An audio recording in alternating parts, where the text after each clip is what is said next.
আল্লাহর নবীও তো খেলাফতের দায়িত্ব পালন করেছে কে? কই, তিনি তো কোনো নিরপরাধ মানুষকে বিনা কারণে জেলখানায় বন্দি করে 13 বছর কষ্ট দিয়ে দুনিয়ার থেকে অন্যায়ভাবে হত্যা করেনি। আপনি কেন করলেন? আপনার এই হাত তো কিয়ামতের বিরুদ্ধে যাবে। আপনি আমাকে শত্রু ভাবেন? এই মাহফিলে যত বক্তা আছে, সারা বাংলায় যত আলেম ওলামা আছে, একটাও আপনার শত্রু না, সব আপনার বন্ধু। আপনাকে জাহান্নাম থেকে বাঁচাতে চান, আপনি বোঝেন না, আপনি শুনতে চান না। আপনাকে ডাকা হয় ইন্নাল্লাযীনা কাফারু সাওয়াউন আলাইহিম আনজারতাহুম আম লাম তুনদিরহুম লা ইউমিনুন। হে নবী, কাফেরদের সিম্পটম আলামত ওইটা। কোরআনের আয়াত তেলাওয়াত করবেন, কোরআন দিয়ে সতর্ক করবেন, কোরআন দিয়ে ডাকবেন। নবী ডাকলেও কি না ডাকলেও কি দুইটাই সমান। এটা হচ্ছে কাফেরদের বৈশিষ্ট্য। আপনি মুসলমানের ঘরে জন্মগ্রহণ করে আপনি আমার দিনী ভাই কাফের হয়ে মারা যাবেন, মুশরিক হয়ে মারা যাবেন, মুনাফিক হয়ে মারা যাবেন, আমি ভাই তো সহ্য করতে পারি না। আমার কষ্ট লাগে। আমার দিনী ভাই, আমার দিনী বোন নিরপরাধ 13 বছর ধরে একটা মানুষকে কারাগারে কারারুদ্ধ করে, এই হাত দিয়ে মিথ্যা মামলা দিয়ে তাকে কারারুদ্ধ করে অন্যায়ভাবে দুনিয়া থেকে বিদায় করলেন। এই হাত তো মালিকের সামনে দাঁড়াবে। আপনি জবাব দেওয়ার কোনো কায়দা রাখলেন না। অনেকে বলে যে হুজুরে বাস্তব ব্যাখ্যা করতে গেলে এভাবে এভাবে করা লাগে। আপনি এইভাবে এইভাবে কোন কারণে কথা বলেন? আমার তো বলাই লাগবে স্পষ্ট কথা। আমি যদি আমার স্পষ্ট কথা আমার এই জবান দিয়ে না বলি, কিয়ামতের দিন মালিক আমার জিহ্বা আগুনের কেসি দিয়ে কাটবে। আমি ওই কফিল উদ্দিনের মতো জান্নাতের টিকিট আপনার হাতে ধরিয়ে দেওয়ার ক্ষমতা আমার নেই। এই কথা বলেন না কেন? কারণ জান্নাত দেওয়ার মালিক একজন, তিনি কে? আরো জোরে বলেন কে?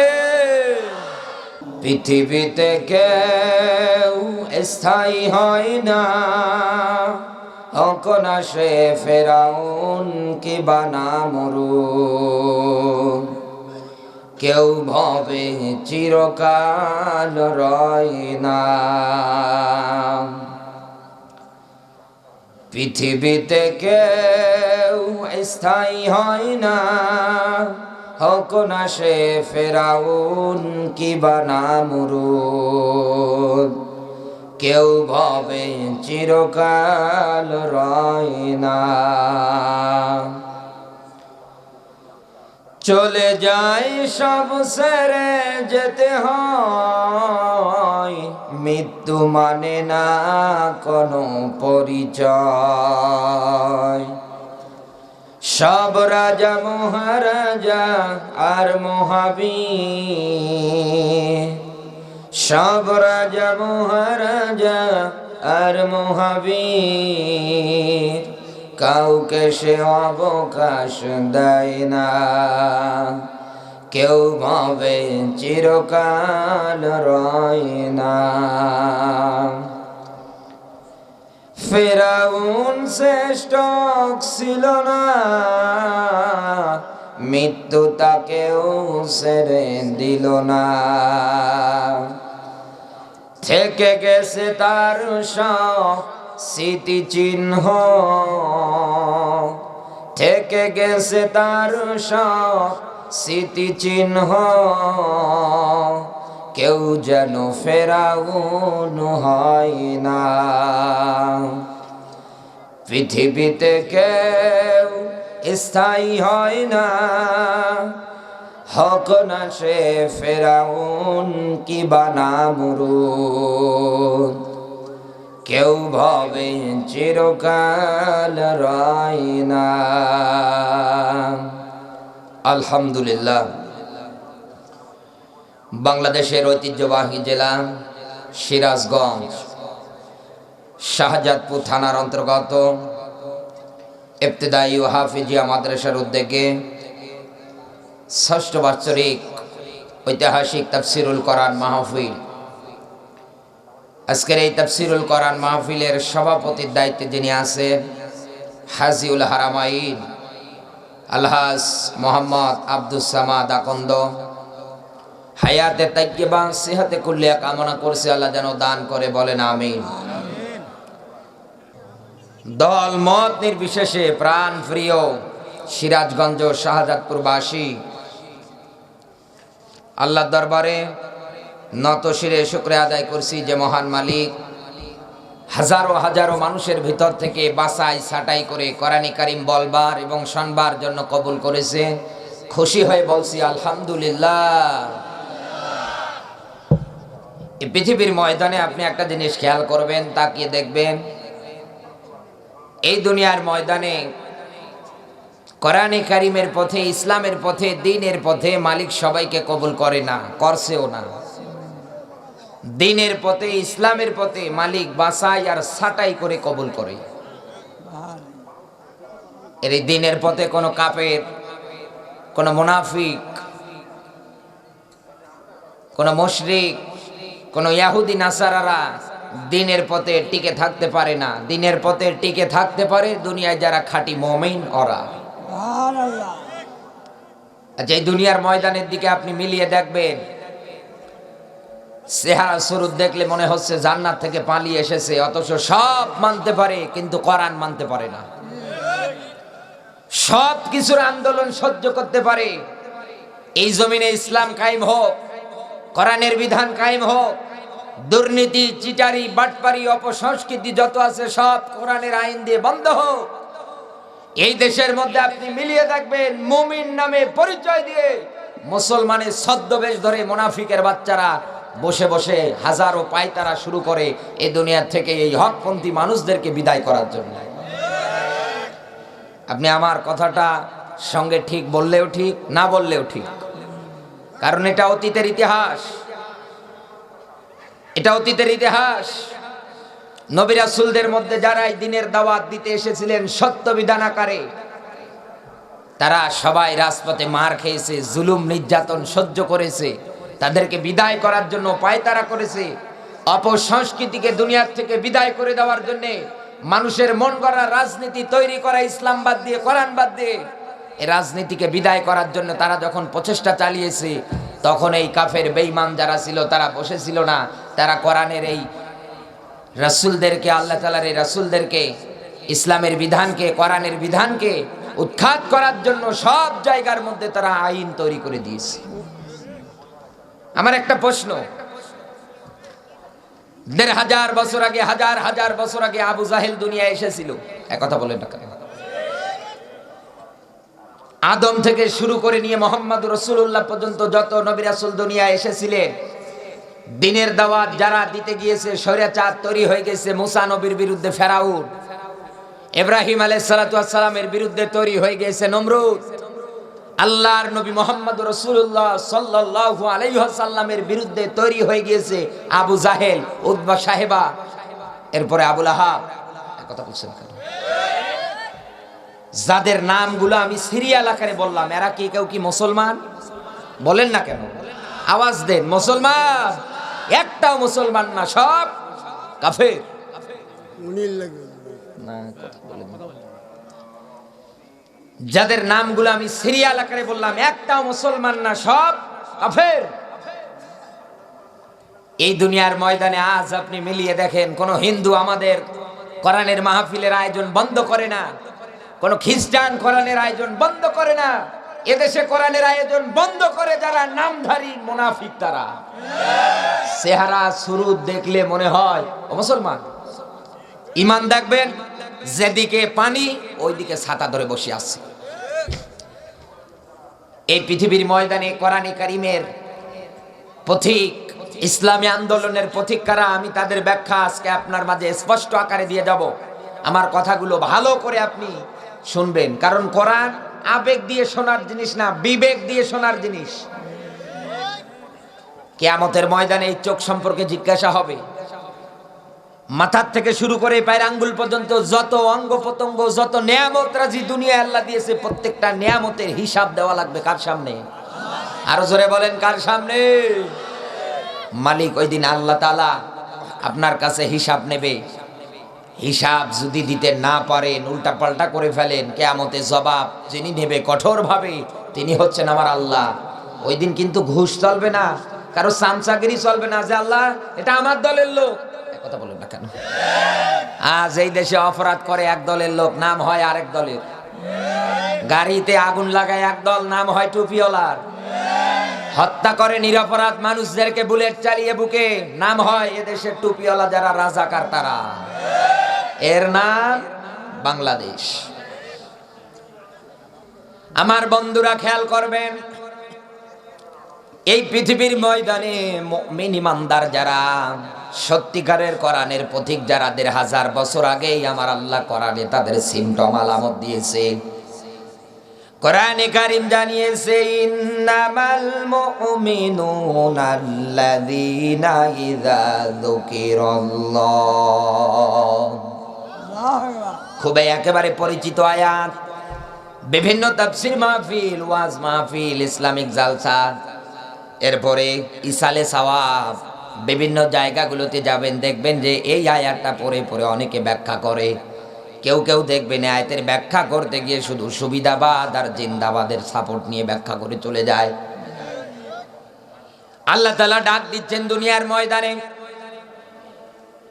সত্যিকারের ইমানদার যারা, যাদের ভিতরে ইমান জিনিস আছে, হে নবী, এদের সামনে যখন আপনি কোরআনে কারীম থেকে ব্যাখ্যা করবেন, আমার নাম উচ্চারণ করবেন, কোরআনে তেলাওয়াত যখন হবে, মুমিন ইমানদার যারা হবে, সঙ্গে সঙ্গে আমার আল্লাহর নাম শোনার সঙ্গে সঙ্গে তাদের অন্তর কেঁপে উঠবে। কেন কেঁপে উঠবে জানেন? কোরআনে কারীম জানিয়েছে, আল-ইয়াউমা নাখতিমু আলা আফওয়াহিহিম ওয়া তুকাল্লিমুনা আইদিহিম ওয়া তাশহাদু আরজুলুহুম। বলেন আল্লাহু আকবার। সূরা ইয়াসিনের 65 নম্বর আয়াতে আল্লাহ ব্যাখ্যা দিয়েছে, এই পৃথিবীর ময়দানে ইমানদার যারা হবে, মালিকের নাম উচ্চারণ করার সঙ্গে সঙ্গে অন্তর আত্মা কেঁপে উঠবে, কলব যেটা আছে কেঁপে উঠবে ভয়ে। কেন কেঁপে উঠবে? কারণ ও জানে কিয়ামতের ময়দানে আমার মালিক তার সামনে দাঁড় করিয়ে হাসরের এই ময়দানে যখন আমার মুখটার মধ্যে মোহর মেরে দেবে, মুখটা সেলাই করে দেবে, অতুকাল্লিমুনা আইদিহিম, আমার এই হাত আমার মালিকের সামনে দাঁড়িয়ে কথা বলবে। ও সিরাজগঞ্জবাসী, আজ বাংলার ময়দানে আপনি মিলিয়ে দেখেন তো, এই দুনিয়ার ময়দানে এই হাতটাকে আমরা অনেকেই অপশক্তির কাজে, ইসলাম ধ্বংস করার কাজে অনেকেই কলম ধরে বিদায় করার চিন্তা ভাবনা করছি। আপনি যে ইসলামের বিরুদ্ধে কলমটা ধরলেন, কি দিয়ে ধরলেন? এই হাত দিয়ে। আল্লাহর আয়াত, কিয়ামতের ময়দানে এই হাত মালিকের পক্ষে নতুবা আপনার বিপক্ষে যাবে। যদি আপনি ইসলাম ধ্বংস করার জন্য, আলেম ধ্বংস করার জন্য, দুনিয়ার ময়দান থেকে কোরআনের আইন বিধান তুলে দেওয়ার জন্য কলম ধরেন, অস্ত্র ধরেন, এই হাত দিয়ে কোনো নিরপরাধ মানুষের নামে যদি আপনি মিথ্যা মামলা তৈরি করেন, কিয়ামতের দিন কিন্তু হাত তার জবান, ব্যাখ্যা, বিশ্লেষণ যা করা দরকার সব মালিকের সামনে করবে। এই হাত কিন্তু মালিকের কথা শুনবে। কথা বলে না কেন? এই জন্য দুনিয়ার ময়দানে হাত মালিক নিয়ামত আকার দিয়েছে। নিয়ামত তো এই হাত। এই হাতটা শুধু এই হাত না, অনেকেই অনেক জায়গায় বলা বলি করে ওই লোকটার হাতটা অনেক বেশি বড়, কারণ তার ক্ষমতারও হাত আছে। কথা বলেন না কেন? নবীজিরও তো ক্ষমতার হাত ছিল, আল্লাহর নবীও তো খেলাফতের দায়িত্ব পালন করেছে। কই, তিনি তো কোনো নিরপরাধ মানুষকে বিনা কারণে জেলখানায় বন্দি করে 13 বছর কষ্ট দিয়ে দুনিয়ার থেকে অন্যায়ভাবে হত্যা করেনি। আপনি কেন করলেন? আপনার এই হাত তো কিয়ামতের বিরুদ্ধে যাবে। আপনি আমাকে শত্রু ভাবেন? এই মাহফিলে যত বক্তা আছে, সারা বাংলায় যত আলেম ওলামা আছে, একটাও আপনার শত্রু না, সব আপনার বন্ধু। আপনাকে জাহান্নাম থেকে বাঁচাতে চান।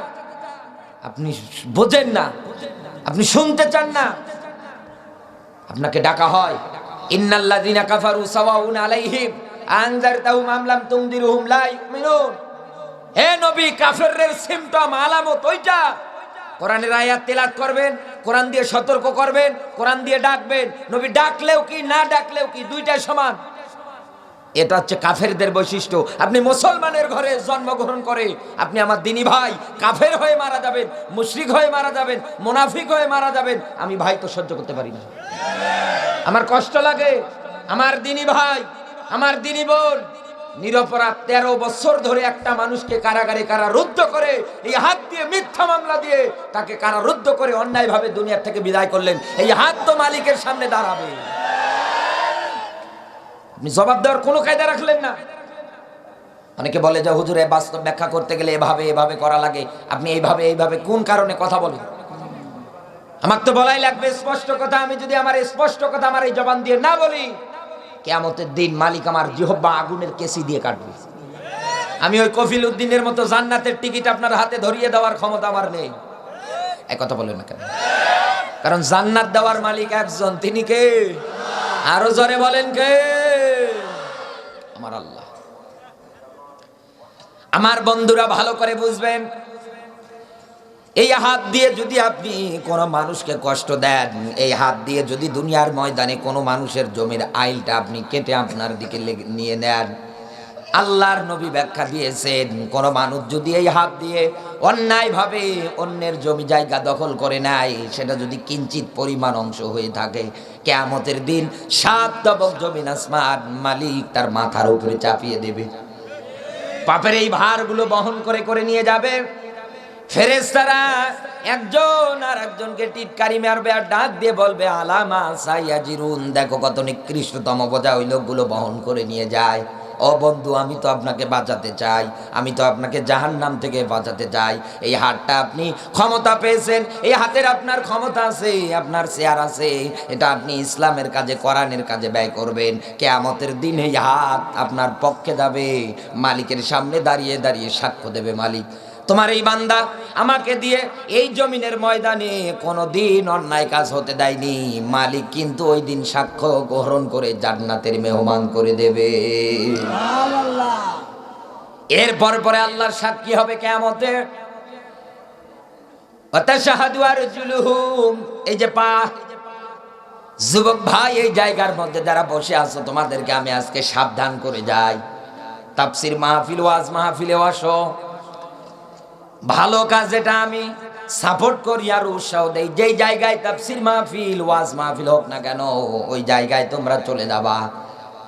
এরপর পরে দেখা যায় কি এই যুবকদের মধ্যে ওয়াজ মাহফিল আসে এই পা দিয়ে হেঁটে হেঁটে, এরপরে দেখা যায় অপু বিশ্বাস, শাকিব খান, মমতাজের মতো নষ্টা চরিত্রার, পরিমণির মতো নষ্টা চরিত্রার মহিলাগুলো যে স্টেজে যে নাচানাচি করবে, ওই জায়গায় জামা খুলে নাচে।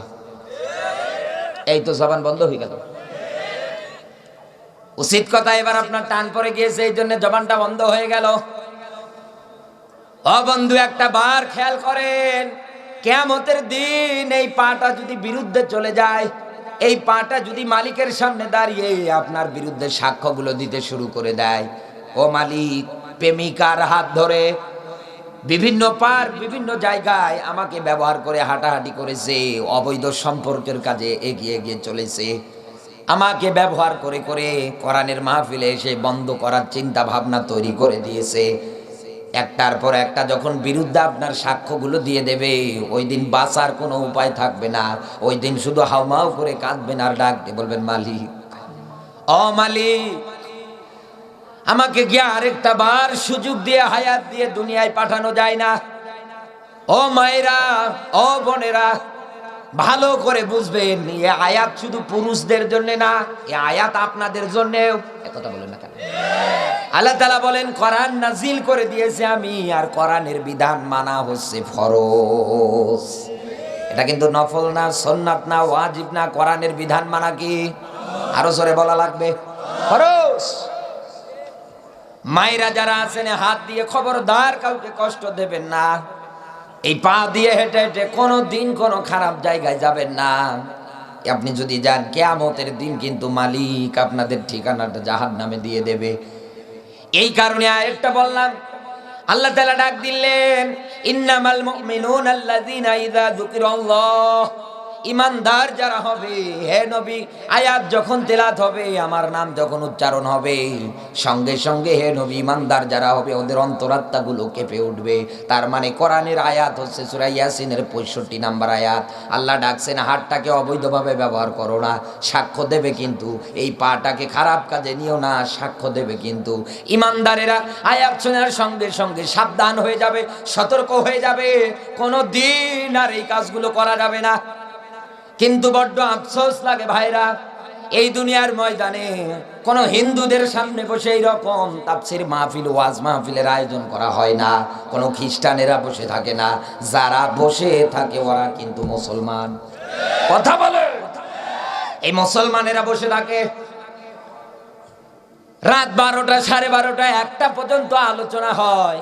এই সমাজের মধ্যে আজ আমরা পরিবর্তন দেখতে পারি না। দেখা যায় যে সুদ খায় ও ওয়াজ মাহফিলে আসে, ইমাম সাহেব সুদের কথা বললে আস্তে করে পালিয়ে যায়। কথা বলেন না কেন?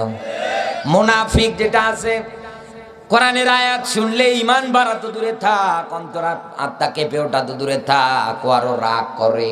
দেখবেন যে এটাও আস্তে করে চলে যায়। এই দুনিয়ায় কাফের যারা আছে, কোরআনের আয়াত দিয়ে যখন আপনি তাদেরকে ডাকবেন, সতর্ক করবেন, ওরাও অস্বীকার করে, ওরা ডিনাই করে, ক্ষমতার বাহাদুরি অহংকারে দিয়ে বন্ধ করে দিতে চায়।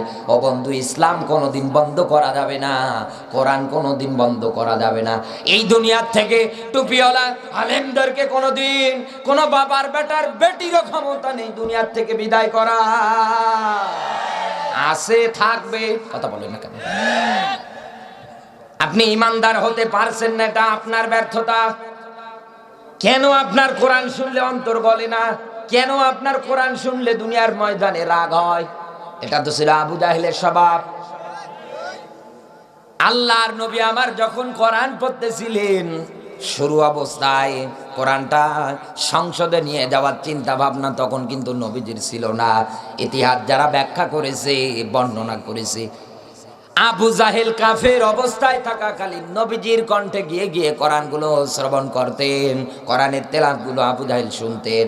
ও বন্ধু, আমি বলে যাই, ভালো করে বুঝবেন। আবু জাহেল কোরআনের তেলাওয়াত শ্রবণ করতেন, এক জায়গায় আসার পরে হাজির হয়ে যায় কাফের বেঈমান যারা আছে সবাই এক জায়গায়। কোন জায়গায় গিয়েছিলে? বলে মুহাম্মদের কোরআনের তেলাওয়াত শুনতে গিয়েছিলাম। তুমি কোন জায়গায়? বলে ওই জায়গায়। পরামর্শ তৈরি করছেন, আমরা যদি সবাই এই রকম করে করে ওই জায়গার মধ্যে চলে যাই, আব্দুল্লাহর বেটা মোহাম্মদ যদি কোরআন থেকে এরকম করে তেলাওয়াত করে, আমরা যদি সবাই যাই, এটা যদি এই মক্কার জনগোষ্ঠী, এই মানুষগুলো, মদিনার এই জনগোষ্ঠীর এই মানুষগুলো দেখে ফেলে, আমাদের এই যে চেয়ার যা আছে থাকবে না, লাথি মেরে আমাদের নামিয়ে দেবে। এইটা সিদ্ধান্ত করে আর আসা যাবে না। পরের দিন আর মায়া কাটতে পারে না, আবার গিয়া হাজির। আল্লাহর নবী কোরআন পড়লেন, উতলু মা উহিয়া ইলাইকা মিনাল কিতাব। হে নবী, আপনি পাঠ করেন, আপনি পড়েন যেটা আপনার উপরে ওহী করে পাঠিয়েছি, তার নাম। আরো জোরে বলেন, কোরআন। এটা পাঠ করেন, পড়েন। নবীজি কোরআন পড়লেন, অসুবিধা নেই। এই দেশে মঞ্চ তৈরি হয়, এমপি মন্ত্রীরা বসে থাকে, আমি কোরআন পড়বো, জাহিদুল ভাই কোরআন পড়বে, কোনো অসুবিধা হবে না। হাদিয়া, টাকা পয়সা আরো দেবে। এরপরে কোরআনের আমল করব, আমি তাহাজ্জুদ পড়ব, সমস্যা নেই, কোনো বাধা নেই। যখন নেই আমি বলবো বাল্লিগু আন্নি ওয়ালা আয়া, আমি একটা হাদিস পড়েছি, একটা আয়াত পড়েছি, আলহামদুলিল্লাহি রাব্বিল আলামিন। মৌলিক যত দিক আছে সব দিক দিয়ে প্রশংসার মালিক কে? কোন নেতা, নেত্রী, সামসা, কোন রাম বামের প্রশংসা আমি করব না, মানি না। আব্রাহাম লিঙ্কনের তৈরি করা রাজনীতি আমি মানি না। এই দেশের অপসংস্কৃতি আমি মানি না। কোরআন যে সংস্কৃতি দেখায় ওই সংস্কৃতির পথে আমি হাঁটবো। তখন এই বন্ধু আপনাকে বলবে এটা রাজাকারের গোষ্ঠী। এটা এই দেশে চলতেছে। নবীজি কোরআন পড়লেন, আবু জাহেলকে শুনলেন, বাধা দিল না, আমল করতে লাগলেন, কোনো বাধা নেই। যখন এই নবীজি প্রচারণা শুরু করে দিয়েছে, তখন এই আল্লাহর নবীর দিনের এক একটা কর্মীকে উত্তপ্ত মরুভূমিতে শায়িত অবস্থায় করে দিয়েছে।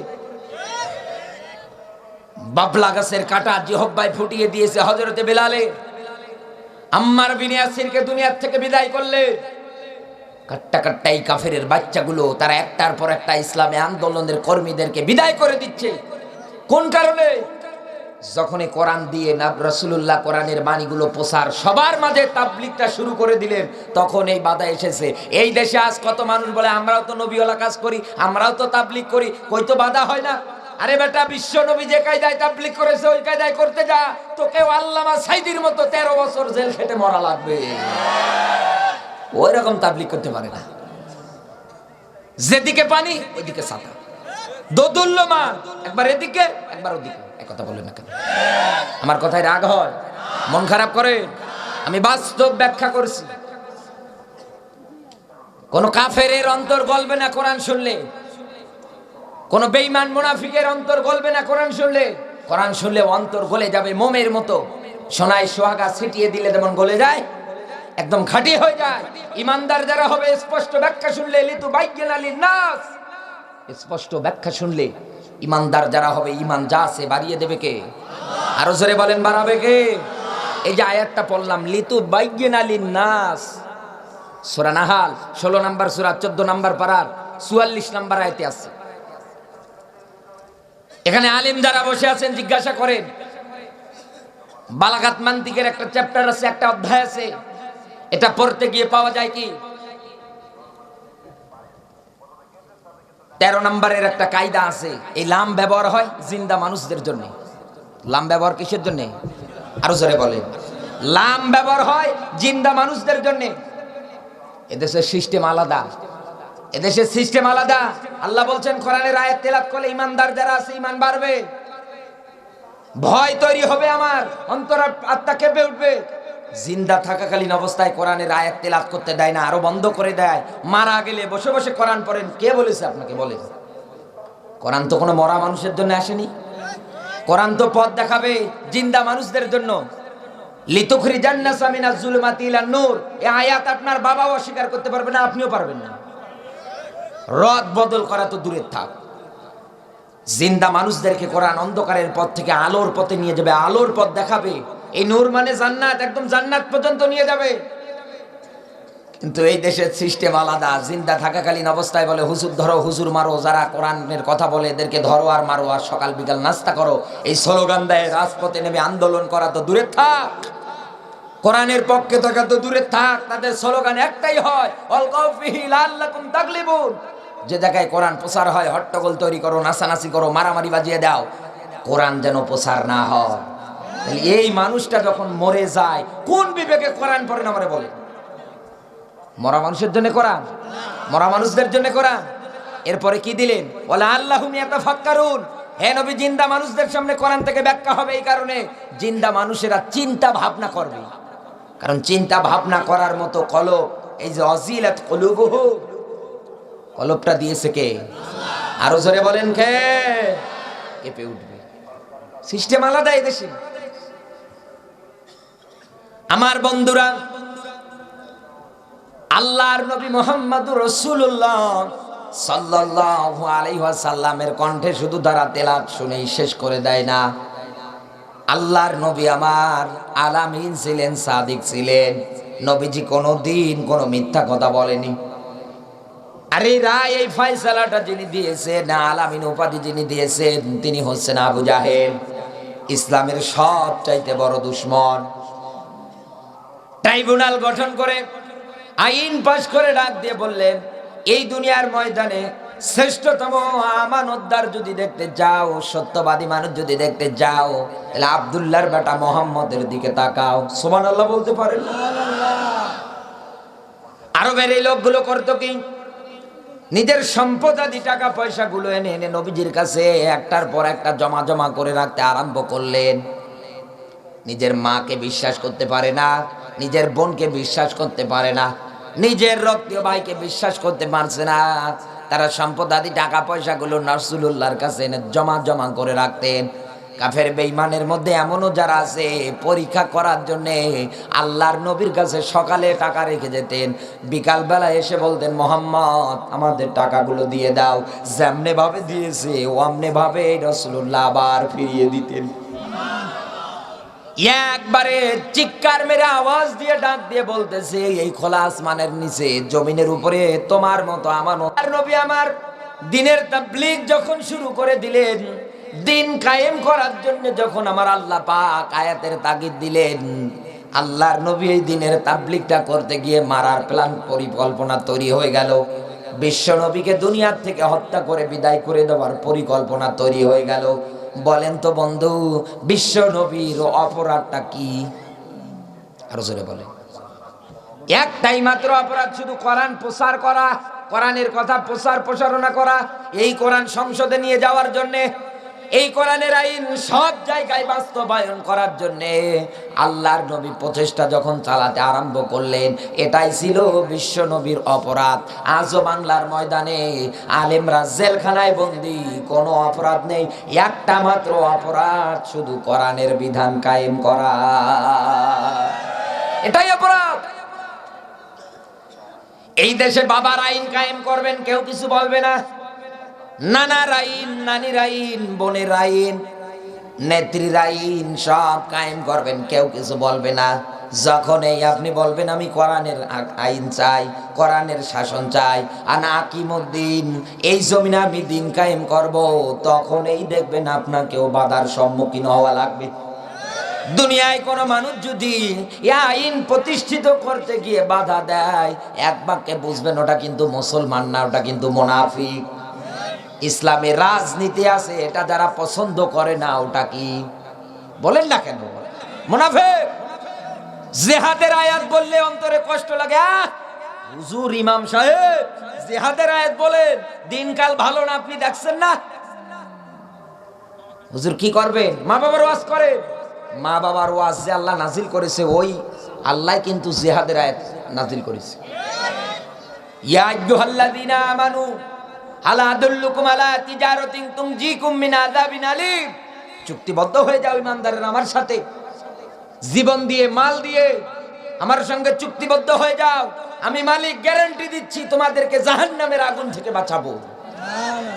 ইমানদারেরা তো আয়াতের দিকে তাকায়, এই জন্য তো তারা মাঠে ময়দানে জীবনের রিস্ক নিয়ে কোরআনে কারীমের এই কথাগুলো প্রচার করে। আর আপনি কি ইমানদার গো, কি দাড়ি রেখেছেন রবীন্দ্রনাথ ঠাকুরের মতো, সারা দিন চিরুনি দিয়ে শুধু আশ্রয়, এই কথা বলেন না কেন? মোজ পাকড়িয়ে রেখে দিয়েছে জেনারেল ওসমানীর মতো। জিহাদের আয়াত বললে বলে হ্যাঁ হুজুর, আর ওয়াজ খুঁজে পান না, এ ওয়াজ আপনার করতে বললো কে? এদেশের এরকমও ইমানদারের কোয়ালিফিকেশনে আপনি এরকম মানুষদেরকে পাবেন। এরা আসলে কি ইমানদার? আরো জোরে বলেন, এরা কি ইমানদার? এরা কি বেঈমান? আর এই বেঈমান গুলো আজ এই দেশে মসজিদের চেয়ার গুলোতে বসে, মসজিদের সভাপতিতে আসনে বসে, এই কথা বলে না কেন? সেক্রেটারি, কেশিয়ার, মোতাল্লি যারা আছে, এই বেঈমানেরা বসে। কোরআনের আয়াত বলছে মান আমানা বিল্লাহ, যার ঈমান আছে ওরে মসজিদের দায়িত্ব দাও। ঈমান নেই, বেঈমান লোকদেরকে মসজিদের দায়িত্ব দিয়ে একদম পুরো সমাজটা নষ্ট করছে। কোরআনের আয়াত পড়লে ওর অন্তর গলা তো দূরে থাক, আল্লাহর ভয় স্মরণ তৈরি হওয়া তো দূরে থাক, ওর আরো রাগ হয়, আরো মন খারাপ করে, টেরা চোখে দেখে। হঠাৎ এই সব ইমাম বেঈমানদেরকে দুনিয়া থেকে।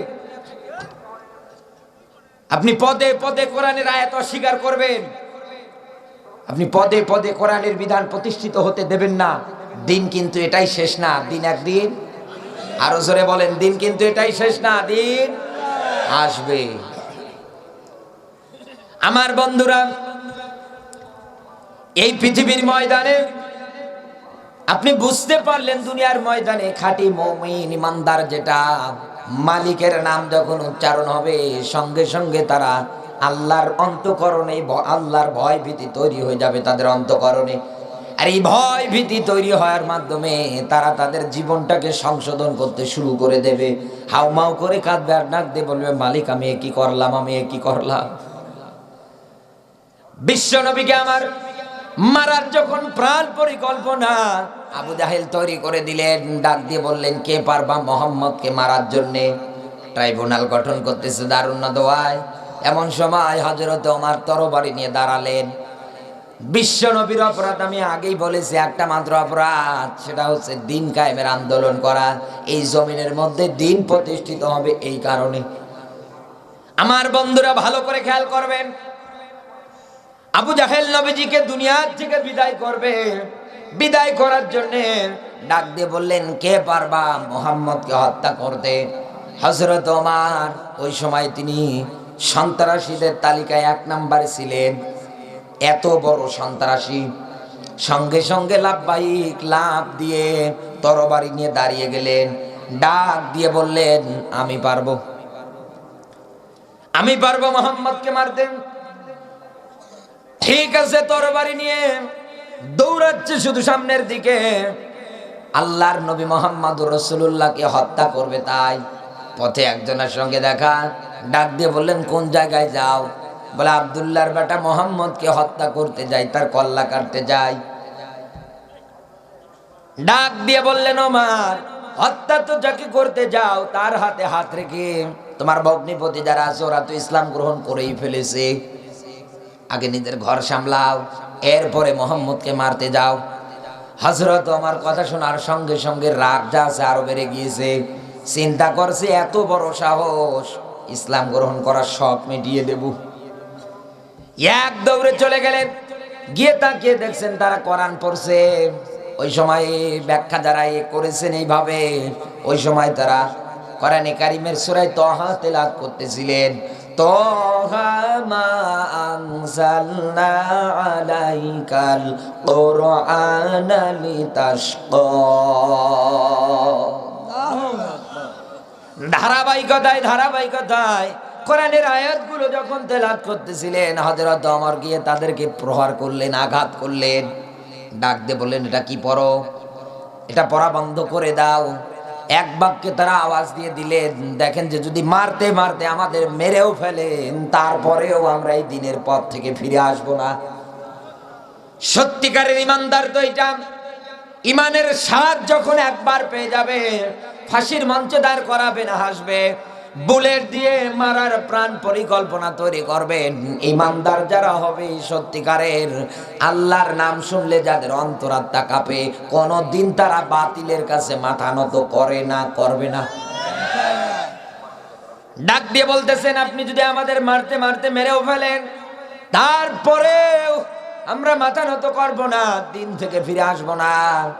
হযরত ওমর তাদের দিকে তাকালেন যে কি এমন জিনিস যেটা নেওয়ার পরে জীবনে তোমাদের জীবন দেওয়ার জন্য প্রস্তুত হয়ে যাও, তারপরে ওইটা ছাড়তে রাজি না, দেখি তো কিতাবটা আমার হাতে দাও।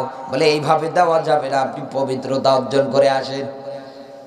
পবিত্রতা অর্জন করে আসার পরে ওমরকে যখন কোরআন দিলেন, এখানে যারা জ্ঞানী মানুষ বসে আছেন ওমরের জীবনী পড়তে গিয়ে একটা জিনিস খেয়াল করবেন, ওমর কিন্তু কোনো মূর্খ মানুষ ছিল না। তৎকালীন সময়ের মধ্যে হযরত ওমর জ্ঞানী লোকদের ভিতরে একজন। কথা বলেন না কেন? তিনি শিক্ষিত লোকদের মধ্যে একজন। হযরত ওমর কোরআনের আয়াতগুলো যখন পড়তেছিলেন তিনি বারবার তার অন্তরাত্মাটা কেঁপে কেঁপে উঠতেছিলেন যে আমি কি করলাম। সঙ্গে সঙ্গে ডাক দিয়ে বললেন ঠিক আছে চলো তো আব্দুল্লাহর বেটা মুহাম্মদের কাছে আমার নিয়ে যাও। বিশ্ব নবী মুহাম্মদুর রাসূলুল্লাহ আত্মগোপন করে আছেন, পলিয়ে আছেন এমন একটা সময়। হযরত ওমর যাচ্ছেন সামনে, সাহাবীরা ডাক দিয়ে বললেন হে নবী ওই যে ওমর আসতেছে, আপনি যাবেন না সামনে, আমরা আগে যাই। ওমরের ভাবসাব যদি ভালো না হয় তরবারির পাল্টা আঘাত দিয়ে তাকে আমরা ঘুরিয়ে দেব, ফিরিয়ে দেব, সে আর এই জায়গার মধ্যে আসতে পারবে না। আর যদি তার ভাবসাব ভালো হয় সমস্যা নেই, আমরা তাকে নিয়ে আসবো। নেতা কারে বলে দেখেন, কর্মীদের মাঠে দিয়ে নেতা ঘরের মধ্যে বউ নিয়ে ফুর্তি করবে, এর নাম ইসলাম না। নেতাও মাঠে, কর্মীরাও মাঠে। আল্লাহর নবী ডাক দিয়ে বললেন ও সাহাবীরা তোমরা সরে যাও, আমি নিজে ওমরের সামনে যাব, দেখি ওমর কি বলে। হযরত ওমর নবীজির কাছে গেলেন, ডাক দিয়ে বললেন হে নবী আমি আমার জীবনের ভুলগুলো বুঝতে পেরেছি, আমি আর নিজের ধর্মে থাকতে চাই না, এই মুহূর্তে আমাকে কালমা পড়ে মুসলমান বানিয়ে দাও। সঙ্গে সঙ্গে নবীজির হাতে হাত রেখে কালমা পড়ে মুসলমান হয়ে গেলেন। এই দুনিয়ায় যারা মুসলমান পরিচয় দেয়, আমি তো মনে করি ওই গরুর গোশত বাজার থেকে নিয়ে এসে খেলেই কিন্তু মুসলমান হওয়া যায় না। নামের আগে মুহাম্মদ এইসব লিখলে কিন্তু মুসলমান হওয়া যায় না। মুসলিম যারা আছে, মুসলিম শব্দের অর্থ হচ্ছে আত্মসমর্পণকারী। তারা আল্লাহর কোরআনের আয়াত শোনার পরে যখন দেখবে যে মালিক শাস্তির ব্যাপারে ধমক দেয়, মালিক আমার জাহান্নামের মধ্যে এই শাস্তি দেবে, ওই শাস্তি দেবে, সঙ্গে সঙ্গে তারা আয়াত শোনার পরে মাথাটা নত করে দেবে, চিৎকার মেরে কাঁদবে, কোরআনের বিধানের কাছে আল্লাহর কাছে তারা মাথা নত করবে, তারা আত্মসমর্পণ করে দেবে, স্যালেন্ডার করে দেবে, ওমর যেভাবে করেছে। কথা বলেন না কেন? কিন্তু এই দেশে আজ আপনি মিলিয়ে দেখেন, মাথা নত করা তো দূরে থাক, আরো ঘাড় তেরা করে দৌড়ায় ডিপ জলের মতো। এরকম আছে না নেই? আছে, মানে আমরাই। বাইরে যাওয়া লাগবে না। বিশ্ব নবীর হাতে হাত রেখে কালমা পড়ে মুসলমান হওয়ার পরে হযরত ওমর ডাক দিয়ে বললেন, হে নবী, আমি এই মুহূর্তে আল্লাহর নামের একটা তাকবীর, আল্লাহর নামের একটা ঘোষণা দিতে চাই, একটা স্লোগান দিতে চাই। আমি যে মুসলমান এটা মানুষদেরকে জানিয়ে দিতে চাই। বিশ্ব নবী ডাক দিয়ে বললেন, ওমর, এখন ওই সময়টা আসেনি। আল্লাহর নবীকে ডাক দিয়ে বললেন, হুজুর, কিসের গোপনতা, কিসের ভয় করেন আপনি? জীবনও যদি চলে যায়, ইসলাম যেহেতু ধর্ম যেহেতু গ্রহণ করেছি, জীবন দেওয়ার জন্য প্রস্তুত হয়ে আছি। কাবার চত্বরে গিয়ে হযরত ওমর তাকবীর দিচ্ছেন, লিল্লাহে তাকবীর, লিল্লাহে তাকবীর। হযরত ওমর যখন এই স্লোগান দিচ্ছেন, কাফের বেঈমান যারা আছে ওরা ডাক দিয়ে বলছে, কার এত বড় বুকের পাটা, আল্লাহর নামে তাকবীর দেয় 360টা দেবদেবীর মূর্তির পূজা বাদ দিয়ে। কার এত বড় সাহস? দরজা জানলা খুলে তাকিয়ে দেখছে মিছিলের সামনে যিনি ভূমিকা দিচ্ছেন তিনি হচ্ছেন ওমর। বিড়াল যেমন যদি বাঘের সামনে পড়ে যায়, যেমনে করে ছোট হয়ে যায় বিড়াল, কাফের বেঈমান যারা আছে ওরাও ঠিক ওই রকম একদম চুপসে যাওয়ার মতো, আর কথা বের হয় না। যে ওমরের সামনে যদি পড়ে যায়, কল্যাণী আর বাড়ি ফিরতে পারবো না। এই দেশে আসবার এইরকম একটা ওমরের বড্ড প্রয়োজন, এইরকম একটা ওমরের মতো শাসকের বড্ড প্রয়োজন। ও বন্ধু, বলে যাই, আগামীর নির্বাচনে যেমন তেমন মানুষদেরকে ভোট দেবেন না, ভোট চাইতে আসলেও দেবেন না। দেবেন, দেবেন। এই যে আতিউল্লাহ ওয়া আতিউর রাসূল ওয়া উলিল আমরি মিনকুম, এই কথা বলেন না কেন? আতিউ শব্দটা ফেল, ভার্ব, ক্রিয়া, আল্লাহর আগে ব্যবহার হয়েছে, রাসূলুল্লাহর আগে ব্যবহার হয়েছে, উলিল আমর যারা হবে তাদের নামের আগে হয়নি। কারণ এদেরকে যদি আপনি মানতে যান, এদেরকে যদি ফলো করতে যান, ওমরের মতো যদি নেতা তৈরি করতে যান, তাহলে দেখা লাগবে এই দুনিয়ার ময়দানে তারা আল্লাহ এবং বিশ্ব নবীকে মেনে চলছে কিনা, তারা মানে কিনা। এমন এমন নেতা তৈরি হয়, দাঁড়িয়ে প্রসাব করে, নিজের চোখে দেখা আমার, এক ওয়াক্ত নামাজও পড়ে না, যে সমাজের ইমাম হবে, রাষ্ট্রের ইমাম হবে, নেতা হবে, সে মসজিদেও ইমামতি করবে। আর এইরকম নেতা তো বাংলার মাটিতে একজন, তিনি হচ্ছেন ডক্টর শফিকুর রহমান। বিদ্যা বয়সে কারাগারে তোমাদের বাপ দাদার আইন তৈরি করে তোমরা নাচানাচি করো, কোনো অসুবিধা হয় না। যেই লোকটা বিদ্যা বয়সে ইসলামী আন্দোলন করে, আল্লাহর পথের লড়াকু সৈনিক, ইসলামী আন্দোলনের কর্মী, বাংলাদেশ ছাত্র শিবির, বাংলাদেশ জামাত ইসলাম দ্বারা করে, জীবনের কেন কোনো নিরাপত্তা হয় না? কেন সংবিধানের কি ধারা নেই? যার যার মত আছে সে প্রকাশ করতে পারবে। নিজে সংবিধান বানিয়েছেন, আবার সংবিধানের উল্টোটা মানে, নিজের কথায় ও নিজে মুনাফিক। আর আরেকজন আছে, মৌলবি আছে, 20 টাকা দিয়েছে হাতে, সিনেমা হল উদ্ভাবন করে, আল্লাহ কিয়ামত পর্যন্ত চালু রাখো। মনে হচ্ছে যে ট্রাক দিয়ে সওয়াব আসবে। নিরপরাধ কত মানুষের চোখের পানি আজও পড়ে। আমরা ওমরের মতো নেতাদেরকে তৈরি না করার কারণে সাইজ করে দেখা লাগবে এটা আল্লাহর রাসূলের বিধান মানে কিনা। আরে ভাই, একটা মসজিদের ইমাম যদি নিতে চায়, আমি আমার জীবনে দেখেছি, মসজিদের খতিবে যখন করার জন্য গেলাম, বলছে হ্যাঁ হুজুরের দাড়ি নেই। আমি বললাম যে আমার সার দিয়েও দাড়ি হয় না, কি করব, আমার তো সার দিয়েও দাড়ি হচ্ছে না। যে কয়েকটা উঠেছে তাও আবার মাঝে মাঝে উঠে যায়, এ সাইটে তো নেই। আমারে বলতেছে হুজুর এটা প্রশ্ন ওটা প্রশ্ন সব কিছু করেছি, করার পরে এবার বলছে আপনি যান, আমরা দেখছি।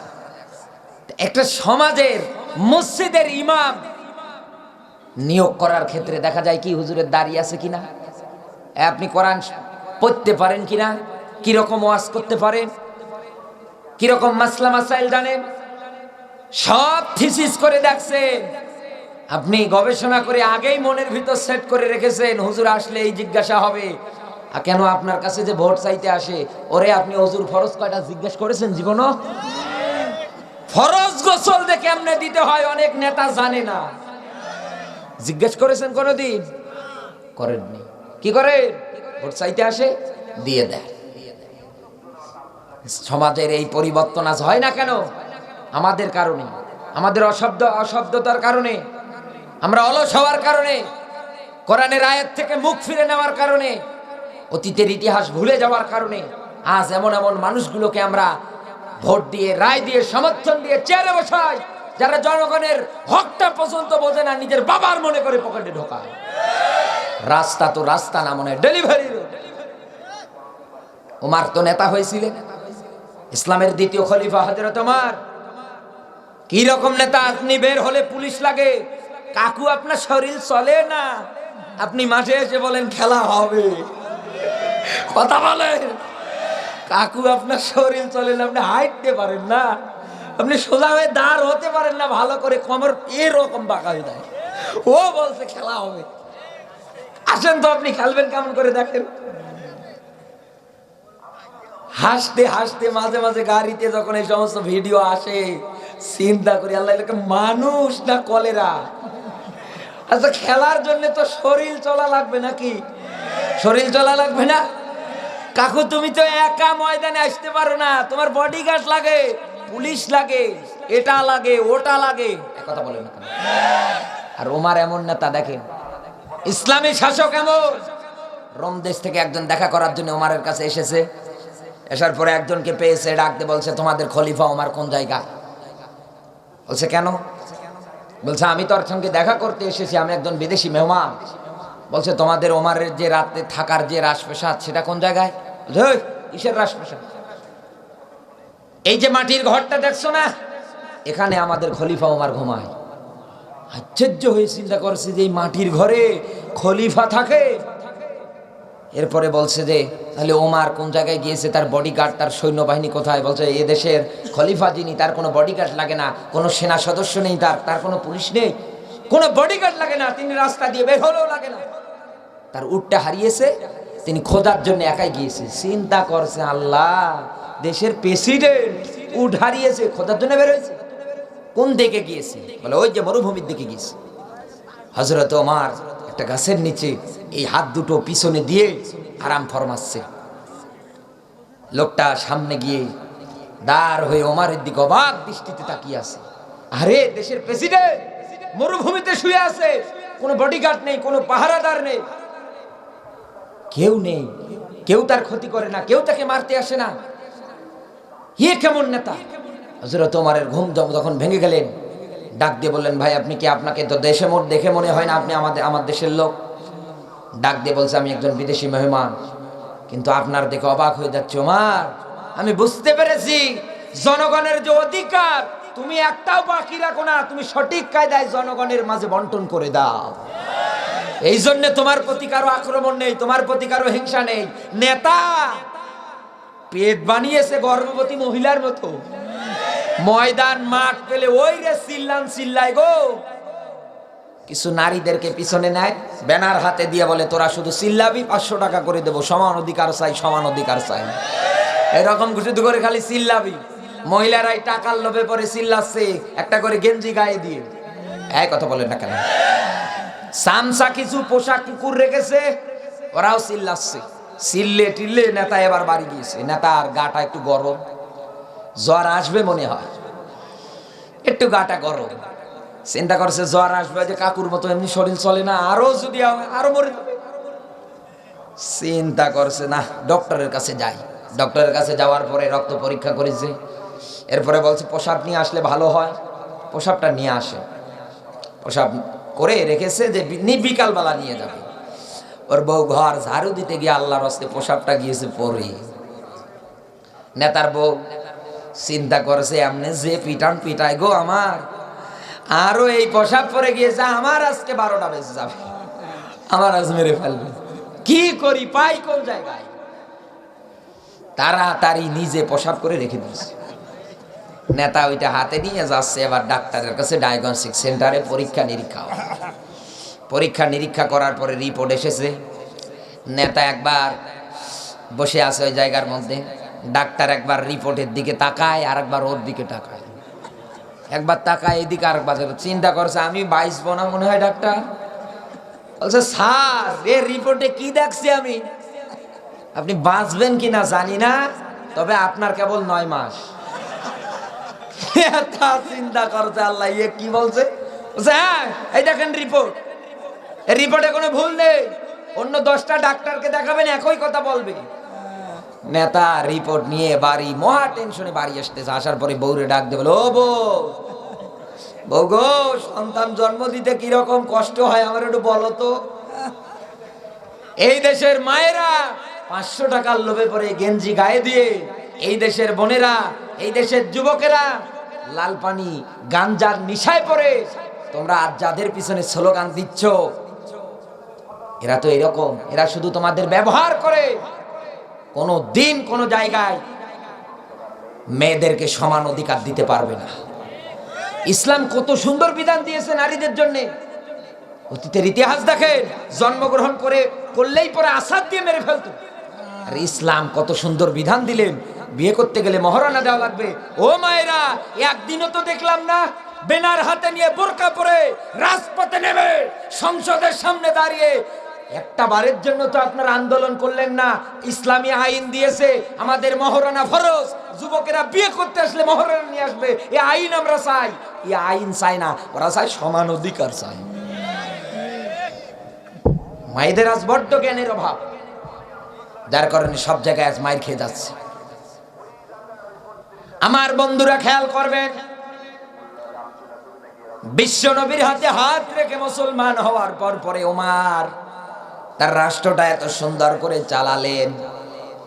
হযরত ওমর একদিন মরুভূমিতে বের হয়েছে রাতের বেলা, বর্ডার এলাকার সাইডগুলো দিয়ে তিনি ঘুরতেছেন। দেখেন তিনি জনগণের হকগুলো কিভাবে আদায় করেছেন।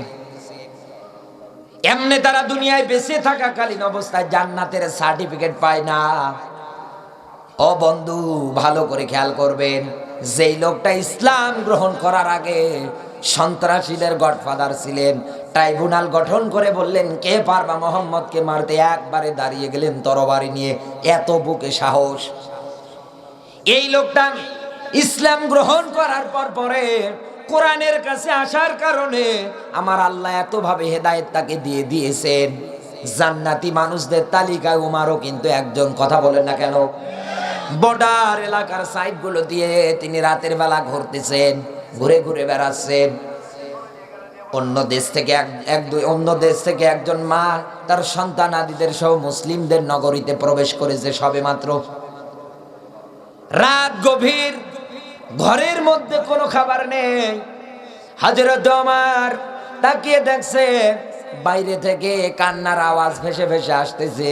যত অগ্রসর হয় তত কান্নার আওয়াজ বাড়ে। ছোট্ট বাচ্চাগুলো কান্না করছে আর মায়েরা ডাক দিয়ে বলে, মা এতদিন মুসলমানদের দেশে ছিলাম না, যার কারণে না খেয়ে আমাদের দিন পার করতে হতো, রাত পার করতে হতো। ও মা, এখন তো মুসলিমদের দেশে আমরা এসেছি, তুমি না বললে মুসলিমদের শাসক ওমর বড্ড ভালো মানুষ। সকাল থেকে আসার পরে দুপুর হয়ে গেল, দুপুরের পরে বিকাল হয়ে গেল। ও মা, পশু পাখি যা আছে সব সন্ধ্যাবেলা তারা ঘরে ফিরে গেল। শিশুগুলো আপন মনে মায়ের দুগ্ধ পান করে রাতের বেলা ঘুমিয়ে গেল। ও মা, প্রত্যেকটা প্রাণী তার মায়ের কোলে ফিরিয়ে গেল। এত আনন্দ করে তারা রাতের খাবার খেয়ে ঘুমিয়ে পড়লো। ও মা, তুমি না বললে ওমর এত ভালো মানুষ, আমরা আসলাম কোনো খাবার আমাদের ঘরে নেই। ও মা, এখন আমরা না খেয়ে আমাদের দিন পার করতে হচ্ছে।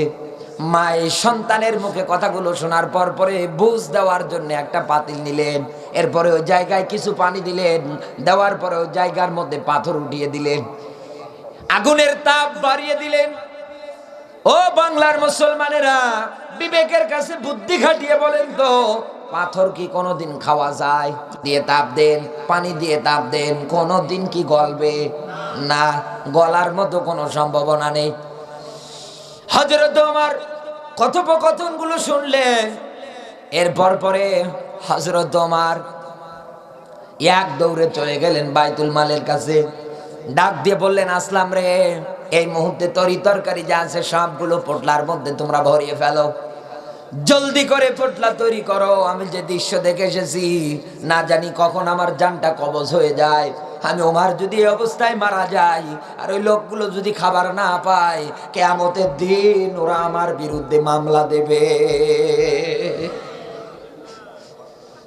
হযরত ওমর বস্তা তৈরি যখন হয়ে গেল, বাইতুল মালের দায়িত্বে যারা আছে, আসলাম ডাক দিয়ে বলেন, আপনি কেন বস্তা বহন করবেন? এই বস্তা তো আমি নেব। আরেকজন বলছে যে না, আমি নেব। হযরত ওমর ডাক দিয়ে বললেন, তোমরা থামো, আমি ওমর তোমাদেরকে একটা সত্যি বস্তা দিতে পারি। কিয়ামতের দিন আমি ওমরের যদি একটা গুনার বোঝা, একটা বস্তা তৈরি হয়ে যায়, একটা পুটলি যদি তৈরি হয়ে যায়, ও বন্ধু ভালো করে বুঝবেন। ওমর ডাক দিয়ে বললেন, তোমরা দুইজন কি রাজি হবা? ওই গুনার বোঝাটা, গুনার পোটলাটা, পাপের বোঝাটা, পাপের পুটলিটা তোমরা কি নেওয়ার জন্য রাজি হবা? একজনও আর কথা বলে না।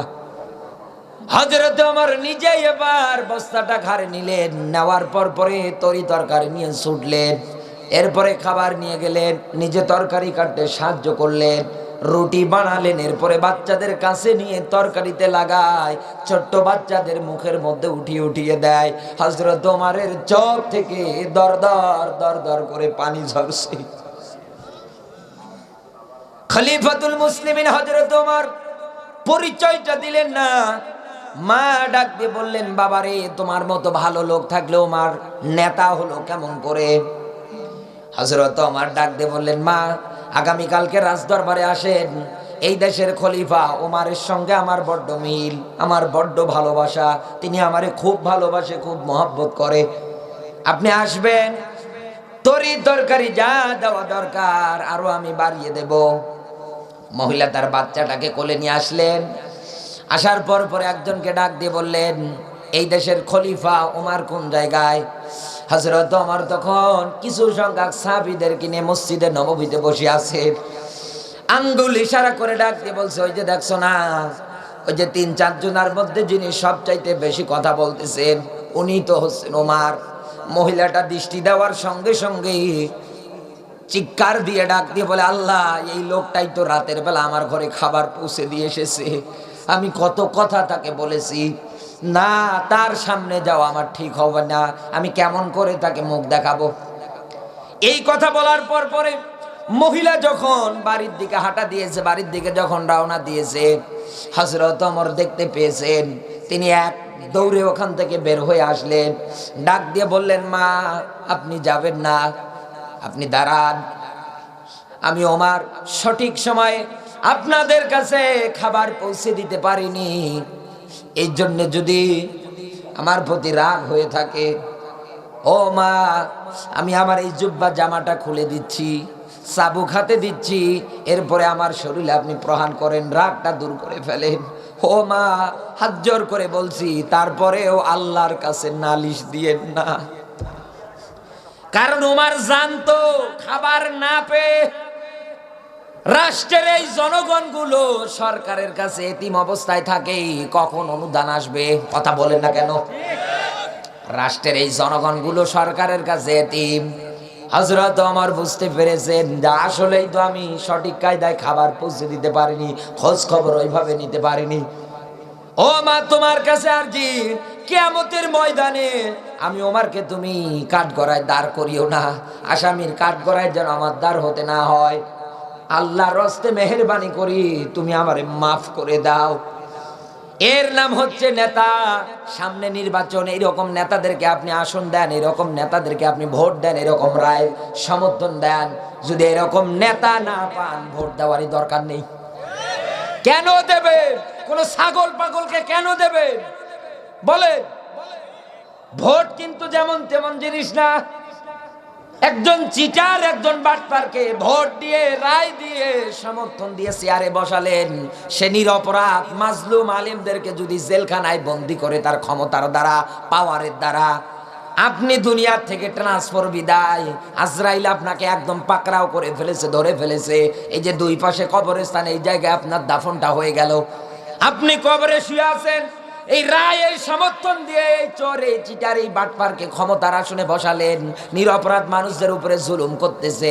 আর এই নিরপরাধ মানুষগুলো কেঁদে কেঁদে গভীর রজনীতে মালিকের কাছে আরজি করতেছে, তাহাজ্জুদে সিজদায় গিয়ে দোয়া করতেছে, রব্বানা আখরিজনা মিন হাযিহিল ক্বরিয়াতিজ যালিমি আহলুহা।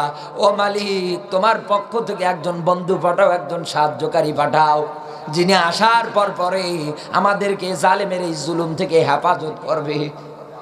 কেঁদে কেঁদে দোয়া করতেছে। আপনি তো কবরে জুলুম করার কারণে, মদের বাদ তৈরি করার কারণে, সুদের মতো বিধান তৈরি করার কারণে আপনি রায় দিয়ে সমর্থন দিয়ে বসে গেলেন চেয়ারে। আপনি কবরে এই যে ফ্লাক্সি লোডের মতো গুনাহ কিন্তু আপনার আমল নামায় যেতেই আছে, যেতেই আছে।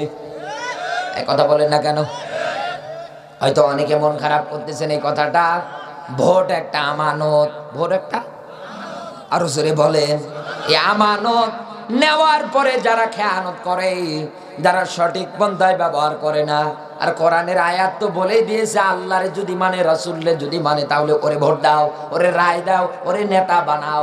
আল্লাহরেও মানে না, বিশ্ব নবীরেও মানে না, তাহলে আপনি কোন বিবেকে, কোন সেন্সে ওকে সমাজের, এরপরে রাষ্ট্রের, এরপরে সংসদের দায়িত্ব চেয়ারে বসালেন? বলেন, বলেন আমারে। আমার বন্ধুরা, একটা কথাও আপনি আমার অস্বীকার করতে পারবেন না, এইসব জালেমদেরকে ক্ষমতার চেয়ারে বসার কারণে, এইসব জালেমেরা ক্ষমতার চেয়ার পাওয়ার পর পরে দেখবেন এই সমাজের মধ্যে আপনি আমার কথাটার সঙ্গে একমত হতে বাধ্য হবেন। বর্তমান বিশ্বের পরিস্থিতি দেখার পর পরে আপনি বাধ্য হয়ে যাবেন। এইসব জালেমেরা ক্ষমতার চেয়ার পাওয়ার পর পরে এই সমাজের মধ্যে, এই রাষ্ট্রের মধ্যে আপনি মিলিয়ে দেখবেন তারা 4 দফা কর্মসূচি মূলনীতি বাস্তবায়ন করে। তার 1 নাম্বার মূলনীতি তারা তৈরি করে ফেলবে, আইজ্জাত আহলিহা, সম্মানিত মানুষগুলোরে ধরবে আর অপমান করবে, বেইজ্জত করবে। এটা তো ফেরাউন করেছিলেন, আপনি কেন করেন? সম্মানিত মানুষ যারা হবে তাদেরকে বেইজ্জত করবে, অপমান করবে, এটা ফেরাউন করেছিলেন। ও একেবারেই মিশরকে মেধাশূন্য করার জন্য হাজার হাজার আলেমদেরকে, তাওরাতের পণ্ডিতদেরকে ধরেছে আর গরু যেমনি জবাই করে ওইভাবে জবাই করেছে। আপনি তো মুসলমানের মেয়ে, আপনি মুসলমানের সন্তান, এই কথা বলেন না কেন? কেন আপনি এটা করেন? আপনার দ্বারা এটা হয় কেমনে? এই কথাগুলো বলতে গেলে আমি আপনার শত্রু হয়ে যাই। কোরআনই তো বলেই দিচ্ছে দুনিয়ার ময়দানে যারা সম্মানিত মানুষদেরকে অপমান করবে, বেইজ্জত করবে, এরা ভালো শাসক না, এরা খারাপ। আজ বাংলাদেশে মিলিয়ে দেখেন তো, সম্মানিত মানুষদের আর সম্মান নেই। এরপর পরে তাদের আইন অনুযায়ী আপনি মিলিয়ে দেখবেন তারা দুনিয়ার ময়দানে সব জায়গাগুলোর মধ্যে বিশৃঙ্খলা তৈরি করে দেবে, কোনো জায়গার মধ্যে শান্তি বলতে জিনিস রাখবে না। এদেশে আর শিক্ষা প্রতিষ্ঠানগুলোর দিকে তাকান। ইদানিং কিছু ভিডিও দেখতেছি ইন্টারনেটের মধ্যে, শিক্ষা প্রতিষ্ঠানের মেয়েরা গান গাচ্ছে, বলার মতো না। ট্রেনিং দেওয়া আছে, এইভাবে শোয়া লাগবে, এইভাবে গান গাওয়া লাগবে, এইভাবে ব্যাঙ্গের মতো লাফানো দেওয়া লাগবে। এক কথা বলেন না? বড় মোবাইল, অ্যান্ড্রয়েড মোবাইল যাদের আছে তারা কিন্তু ভালো করে জানেন, ব্যাঙ্গ যে কায়দায় লাফাচ্ছে ওরা ওই কায়দায় লাফাচ্ছে। এইভাবে হামাগুড়ি দিয়ে কুকুর যেমনে যায় এইভাবে যাওয়া লাগবে। এটা কি ব্যায়াম হলো নাকি? এটা কোনো শারীরিক শিক্ষা সাবজেক্টের যে একটা অধ্যায় আছে, এটা হলো নাকি? এমন এমন শিক্ষা প্রতিষ্ঠানগুলোর দিকে তাকাবেন আর শিক্ষা অঙ্গনের দিকে তাকাবেন, ফেরাউন যে কায়দায় কর্মসূচি গ্রহণ করেছিল, ইসলাম শিক্ষা সাবজেক্টগুলোর মধ্যেও হিন্দুদের মন্দির, মূর্তি, ভাস্কর্য তুলে দিয়েছিল। আপনি ফেরাউনের চাইতে আর কম করছেন না। মনে হচ্ছে নব্য ফেরাউন দুনিয়ায় তৈরি হয়েছে। কর্মসূচিগুলো দেখলে মিলিয়ে যায়। আর ওর বুদ্ধি দেওয়ার মতো কিছু হামান টাক আছে, একটারও মাথায় চুল নেই। কথা বলেন না কেন? বুদ্ধি চোটে মাথা চুল সব উড়ে গিয়েছে। সব জায়গায় দুর্নীতি বিশৃঙ্খলার আখড়া এই দেশে আছে। আরে ভাই, সন্তান জন্ম দিতে যতটা কষ্ট হয় না, ততটা কষ্ট হয় জন্ম নিবন্ধন বানাতে। ভাই চামড়া ক্ষয় হয়, জুতো ক্ষয় হয়, আশ্চর্য বিষয়। কোনো টাকা লাগবে না সার্টিফিকেট ওকাতে। সার্টিফিকেট ওকাতে পাবেন, টাকা দিতে হবে। কেন? সরকার আপনাকে এই জায়গায় রাখেনি? কিসের টাকা দিতে হবে? এই জায়গায় দুর্নীতির একটা লিমিট আছে, বিশৃঙ্খলা তৈরি করার একটা লিমিট আছে। জালেমেরা ক্ষমতা পেলে 2 নাম্বার তারা বিশৃঙ্খলা করবে। 3 নম্বরে এ পৃথিবীর ময়দান থেকে তারা আল্লাহর আইন তুলে তুলে দেবে। আল্লাহর আইন ছিল কি? মেলান, 100-এ 100 মেলে। ইন্নামাল খামরু ওয়াল মাইসির, এখানে কোনো আলেম আপনিও বলতে পারবেন না মদ খাওয়া জায়েজ আছে। এক কথা বলেন না কেন? বলতে পারবেন? আল্লাহর আইন ছিল কি? মদ খাওয়া শয়তানের কাজ, হারাম কাজ। এদেশে 21 বছর যদি হয়ে যায় কোন যুবকের, ও লাইসেন্স করে মদ খেতে পারবে। মাকে এসে খালা আম্মা বলবে, এটাই ওরা চায়। এদেশে আজ মদের আইন হয়ে গিয়েছে, আল্লাহর আইন উঠিয়ে দিলেন হারাম মদ, আর আপনি আইন তৈরি করে দিলেন কি মদ খাওয়া জায়েজ। মদের বার তৈরি হয়ে যাচ্ছে এই দেশে। এদেশে আপনি মিলিয়ে দেখেন তো, মিলে যায় না? মিলে যায় না? মিলে যায় না? আপনারা যে জালেম, ফাসিক, কাফের, এতে কোনো সন্দেহ নেই। এরপর পরে 4 নম্বরে তাদের বৈশিষ্ট্যের ক্ষেত্রে দেখবেন ওরা সব জায়গায় দুর্নীতি করবে। সব জায়গায় দুর্নীতি এইভাবে করবে। ছাত্র ভাই এই জায়গার মধ্যে যারা আছে, ছাত্র ভাইদের মধ্যে যারা আসতে পারেন নাই, আমি একটা আয়াত বলে যাই, চাকরির জন্যে কাউকে টাকা পয়সা দেয়া লাগবে না। চাকরির জন্যে কাউকে টাকা পয়সার জন্য হাত পা ধরে চাকরি নেওয়া লাগবে না, কারো পিছে ঘুরঘুর করা লাগবে না। আয়াতের দিকে আসেন, কোরআনের দিকে স্যালেন্ডার করেন।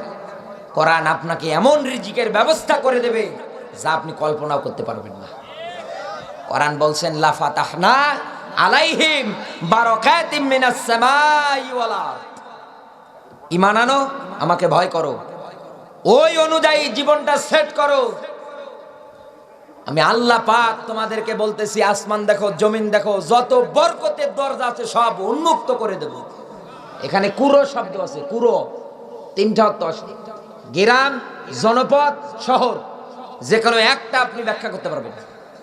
যদি বলেন গ্রাম বলে আমি করবো অসুবিধা নেই, জনপদ বলে করবো অসুবিধা নেই, শহর বলে করবো অসুবিধা নেই, আপনি করতে পারবেন। যেই জনপদের, যেই শহরের, যেই গ্রামের মানুষগুলো ঈমান আনবে, ওই অনুযায়ী আল্লাহ তাআলার প্রতি ভয় ভীতি তৈরি করবে। নিষিদ্ধ যে কাজগুলো আছে এইগুলোর থেকে ফিরে আসবে, ভালোর পথে যখন জীবন জিন্দেগিটা চালানো শুরু করে দেবে।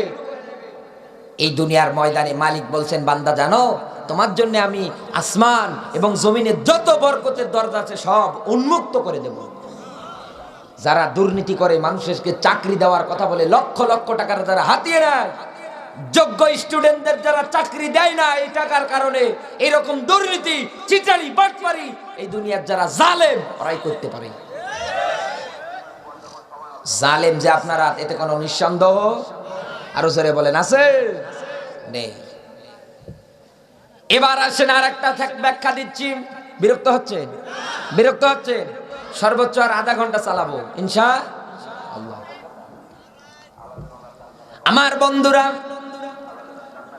যাদের মাঝে কোরআনের আয়াত পড়ার পর পরে, ব্যাখ্যা করার পর পরে ইমানদার যারা হয়, অন্তরার আত্মা যাদের কেঁপে ওঠে, এই সমস্ত মানুষেরা যদি ক্ষমতার চেয়ারগুলোতে বসে যায়, তারা যদি ক্ষমতার আসনের মধ্যে বসে যায়, তাদেরকে যদি রায় দিয়ে, ভোট দিয়ে সমর্থন করে তাদেরকে যদি আপনি এই চেয়ারগুলোতে বসাতে পারেন, তাহলে তারাও 4 দফা মূলনীতি বাস্তবায়ন করবে। আল্লাযীনা ইম্মাক্কান্নাহুম ফিল আরদি আকামুস সালাহ, বলেন আল্লাহু আকবার। 1 নম্বরে তারা নামাজের বিলটা সবার প্রথম কায়েম করে দেবে। নামাজ কায়েম করবে, নামাজ দাঁড় করাবে, সব জায়গার মধ্যে নামাজ দাঁড় করাবে। এই যে বর্তমানে এখন আমার গাড়ির ড্রাইভার শিশির ভাই সৌদি আরবে প্রায় 3টা বছর তিনি ছিলেন, ড্রাইভারি করতেন ওই জায়গায়, এমনকি হজ পর্যন্ত করেছে, উমরা পর্যন্ত করেছে। এ আমার ভাই আমার সঙ্গে আছে, মাঝে মাঝে ওই এখনো ওই দেশের আরবি ভাষা দিয়ে দিয়ে কথা বলে। জিজ্ঞাসা একদিন করেছিলাম, ভাই নামাজের বিল যে ইমানদারেরা কায়েম করবে, আর এই নামাজের বিলটা হলে পাশ হয়ে গেলে কেমন হয়ে যাবে দেশটা? আমারে ডাক দিয়ে বলেন, ভাই আমি সৌদি আরবে ছিলাম, ওই দেশের নামাজ কায়েম আছে, মোড়ে মোড়ে পুলিশ, আজান হওয়ার পর পরেই কেউ আর থাকে না, পিঁপড়ের শাড়ির মতো পিপিলিকার মতো তারা মসজিদের দিকে ধাবিত হয়। এমনকি আমার বাবার মুখে শুনেছি, আমার বাবা হজ করে এসেছে, এখানে যারা হাজি মানুষ আছে জিজ্ঞাসা করে দেখেন, আজান হওয়ার পর পরে দোকানপাট থেকে শুরু করে যা আছে সব অমনে পড়ে থাকে, কেউ চুরি করে না, কেউ টাকা নেয় না। কথা বলেন না কেন? নামাজ যেই সমাজে কায়েম হয়ে যাবে ওই সমাজের মধ্যে লাভ হবে, ওই সমাজের অশ্লীলতা বেহায়াপনা বলতে কোনো কিছু থাকবে না। ইন্নাস সালাতা তানহা আনিল ফাহশাই ওয়াল মুনকার। নামাজ মানুষদেরকে অশ্লীলতা থেকে ফিরিয়ে রাখে, খারাপি থেকে ফেরায়। এই আয়াত পড়তে গিয়ে আমি একটা হাদিস পেয়েছি, বিশ্ব নবীর একজন সাহাবী চুরি করতেন, তার চুরি করা স্বভাব, এক ওয়াক্ত নামাজও ছাড়তো না।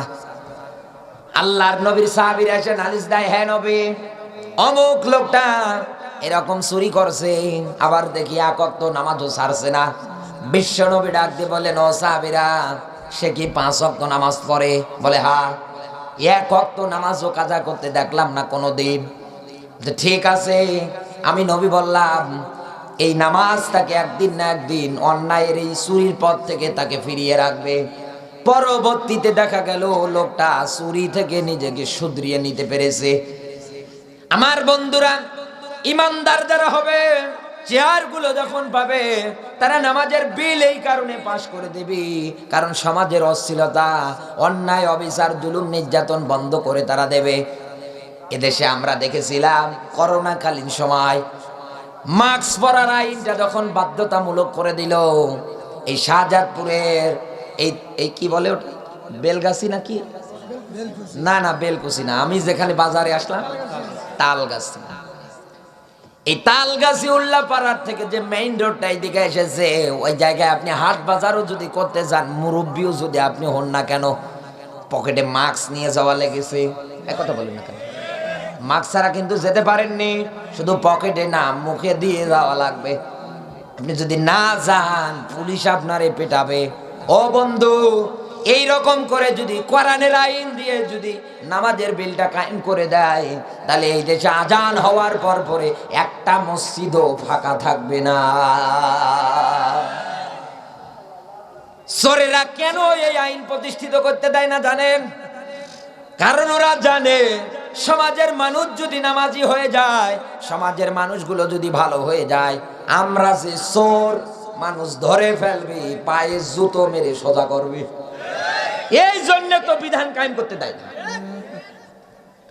ওরা ফেরাউনের মতো স্লোগান দেয়, আমরা দুনিয়া চাই না, আমরা দুনিয়া চাই, আমরা আখিরাত চাই না। আপনার জীবন জিন্দেগি দেখেই মনে হয় আপনি শুধু দুনিয়ায় চান, দুনিয়ার লোভ লালসায় আপনি মত্ত হয়ে আছেন। আমার বন্ধুরা, 2 নম্বরে ইমানদার যারা হবে তারা যাকাতের বিধান কায়েম করে দেবে। কারণ যেই সমাজে যাকাতের বিধান কায়েম হয়ে যাবে, ওই সমাজের মধ্যে ধনী গরিবের মাঝে কোনো ভেদাভেদ, কোনো হিংসা, কোনো মারামারি, কোনো কাটাকাটি চলবে না। কথা বলেন না কেন? যাকাতের বিল পাস হয়ে যাবে, কেউ আর কোনোদিন কারো কাছে হাত পেতে ভিক্ষা করবে না, চাইতেও যাইবে না। এরপর পরে এই সমাজের মধ্যে সৎ কাজের আদেশ চালু করে দেবে। এরপর পরে এই অসৎ কাজ যা আছে এইগুলোর প্রতি বাধা দেবে, এগুলো বন্ধ করে দেবে। এই দুনিয়ার ময়দানে আজ আপনি মিলিয়ে দেখেন তো, ইমানদারেরা ক্ষমতায় না থাকার কারণে নামাজের বিল কায়েম নেই। ইমানদারেরা নামে এই সমাজের মধ্যে রাষ্ট্রের চেয়ারে ক্ষমতার আসনে না থাকার কারণে, আমরা রায় সমর্থন দিয়ে না নিয়ে যাওয়ার কারণে এই দেশে যাকাতের বিলটা আজ কায়েম নেই। ধনী যারা হয় ওরা আরো ধনী হয়, গরিব যারা হয় ওরা আরো গরিব হয়। কথা বলেন না কেন? আর দ্রব্য মূল্যের যে ঊর্ধ্বগতি দাম, আপনার ব্যাংকে টাকা পয়সা আছে, আপনি তুলেন আর খান আর আল্লাহ আল্লাহ করেন। একটা রিক্সা চালক কামলা দিয়ে খায় লোকটা, 500 টাকা নিয়ে বাজারে যায়, গিয়ে তাকিয়ে দেখে আল্লাহ একটা সবজির দামে কম করে হলেও অনেক টাকা, এক ব্রয়লার 200 টাকা। কি করবে? গলায় দড়ি দিয়ে ছাড়া মরার অভাব আছে? কি করবে লোকটা বলে? আপনার সুদের টাকা আছে, ব্যাংকে রেখেছেন, লাভ আসে তোলে খান। গরিবের হক মেরে ব্যাংকে রেখে দিয়েছেন, লাভ আসে তোলে খান, কোনো অসুবিধা আপনার হয় না। কিন্তু একটা গরিব মানুষ কেমনে চলে বন্ধু, আপনার তো চিন্তা নেই। এই সমাজে যাকাতের বিধান কায়েম হয়ে গেলে মানুষেরা যাকাত দেওয়া শুরু করে দেবে। এর মাধ্যমে ধনী গরিবের মধ্যে কোনো পার্থক্য থাকে না। হযরত ওমর ইবনুল আব্দুল আজিজের জীবনী পড়ে একটা চমৎকার ঘটনা আমি পেয়েছি। 3 দিন ধরে যাকাতের টাকাগুলো মাথার মধ্যে বহন করে নিয়ে খুঁজতেছে, দেওয়ার মতো নেওয়ার মতো লোক খুঁজে পাচ্ছে না। কার কাছে দেবে? যার বাড়িতে যায় সেই বলে যে আমার খাবার আছে, দেয়া লাগবে না। এই রকম করে হাঁটতেছেন তিনি পথ দিয়ে। কিছু দূর যাওয়ার পরে তাকিয়ে দেখলেন একটা গাছতলা। ওই জায়গার মধ্যে একটা লোক, ওই জায়গার মধ্যে একটা পোটলা লেখে তিনি ঘুমাচ্ছেন। যে লোকটা মাথার মধ্যে 3 দিন ধরে যাকাতের টাকাগুলো নিয়ে ঘুরতেছেন, উনি হাসতেছেন, শুকরিয়া আদায় করতেছেন উচ্চ আওয়াজে। যেই লোকটা শুয়েছিল ওনার ঘুমটা ভেঙে গেল, ডাক দিয়ে বললেন যে ভাই, কেন এত জোরে শুকরিয়া আদায় করেন, কেন এত জোরে হাসতেছেন বুঝলাম না। ডাক দিয়ে বললেন, ভাই আপনারে পেয়েই তো হাসতেছি। আমার পেয়ে হাসো মানে কোন কারণে? বলে হাসছি তো এই কারণে, 3 দিন হয়ে যায় যাকাতের টাকা দেওয়ার মতো লোক খুঁজে পাই না। আপনি তো মনে হয় ফকির, সওয়াল করে খান, এই জন্য আপনার দেখে আমি আনন্দিত হয়ে গেলাম যে যাকাতের টাকাগুলো দেওয়ার মতো লোক আমি পেলাম। ডাক দিয়ে বলে, বেটা মাত্র 3 দিন, আমি 7 দিন ঘুরতেছি, দেওয়ার মতো কোথাও লোক খুঁজে পাই না। এই রকম হয়ে যাবে বন্ধু সমাজটা।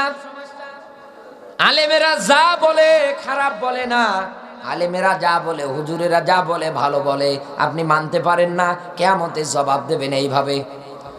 কোরআনে কারীম জানিয়েছে, ওয়াকালু লাউ কুন্না নাসমাউ আও নাকিলু মা কুন্না ফি আসহাবিস সাঈর।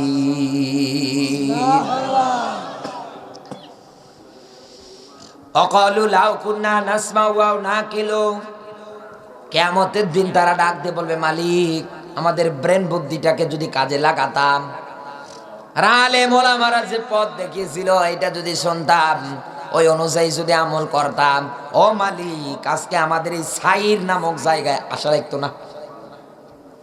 ওই দিন আফসোস ঠিকই হবে, দুনিয়ায় হবে না।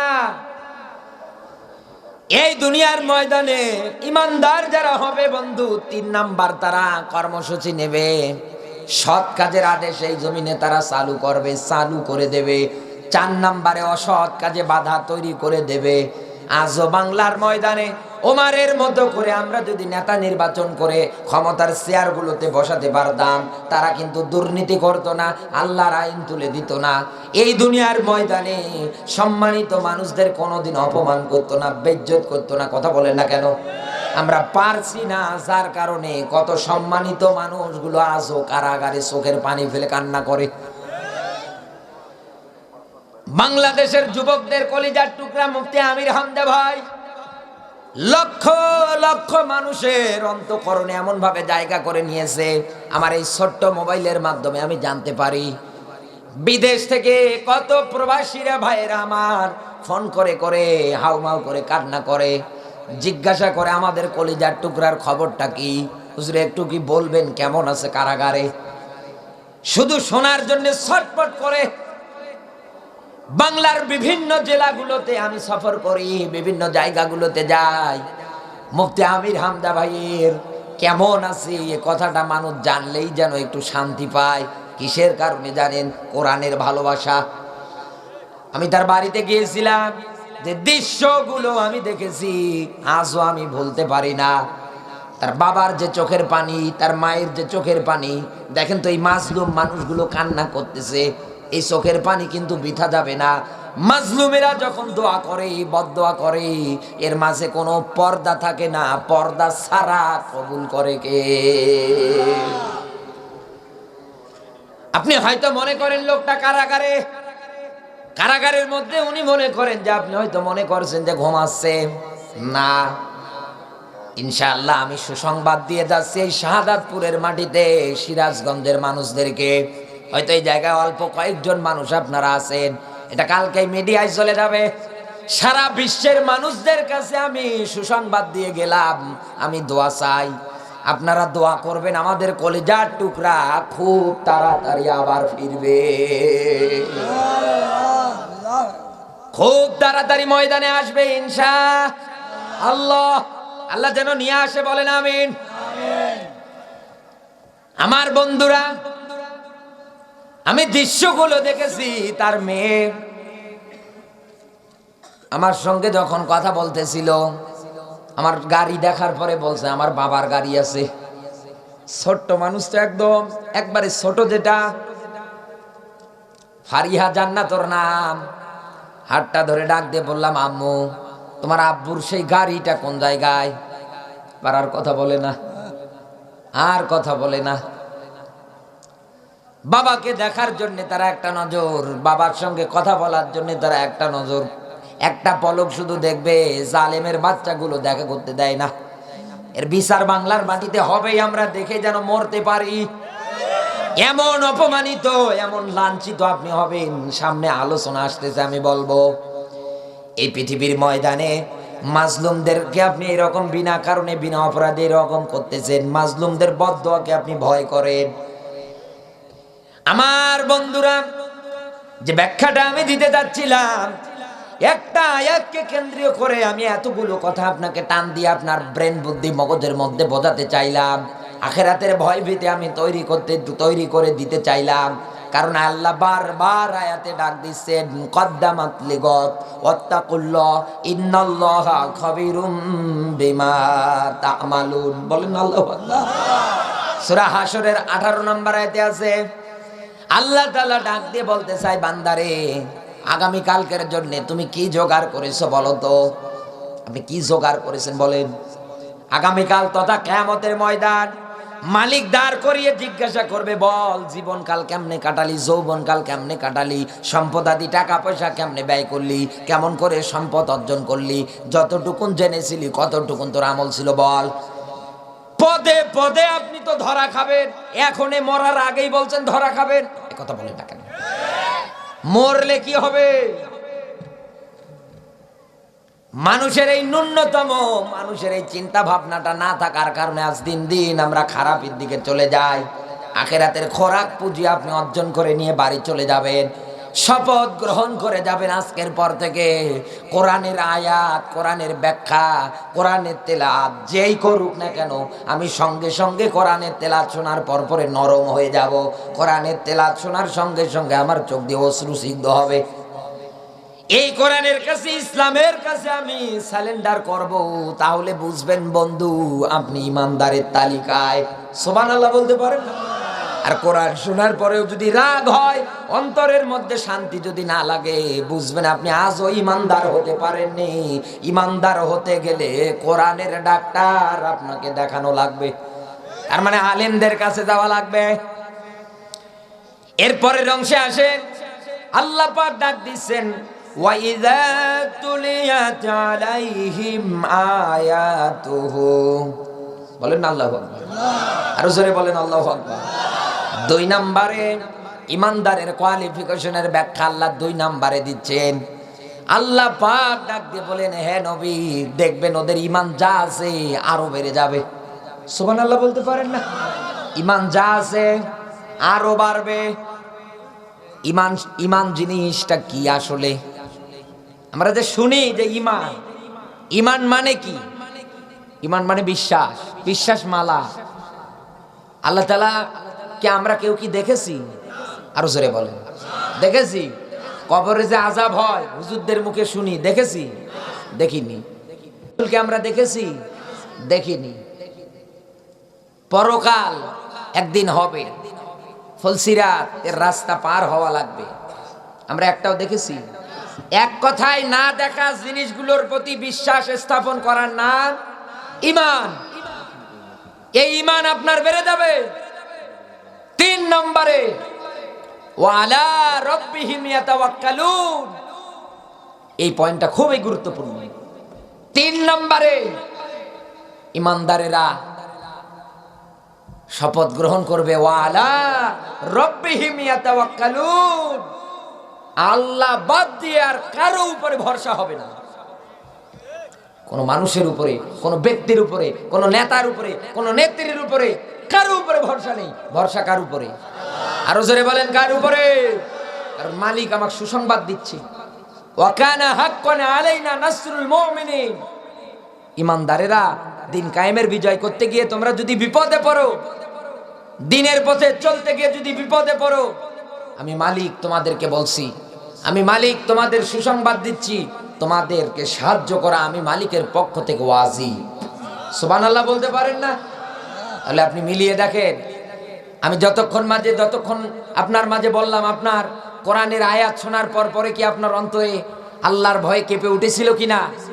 এই কোরআনের তেলাওয়াতের ব্যাখ্যা বিশ্লেষণ শোনার পরে আপনার ঈমান, আপনার আস্থা, আপনার ভরসা এগুলো বাড়ছে কিনা? যদি না বাড়ে তাহলে বুঝবেন বন্ধু, আজও আপনি ইমানদার না।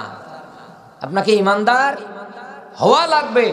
কোরআন শোনার পরে ওইরকম মন মানসিকতা তৈরি করা লাগবে। আল্লাহ যেন তৌফিক দান করে, বলেন না আমিন? আরো জোরে বলেন আমিন।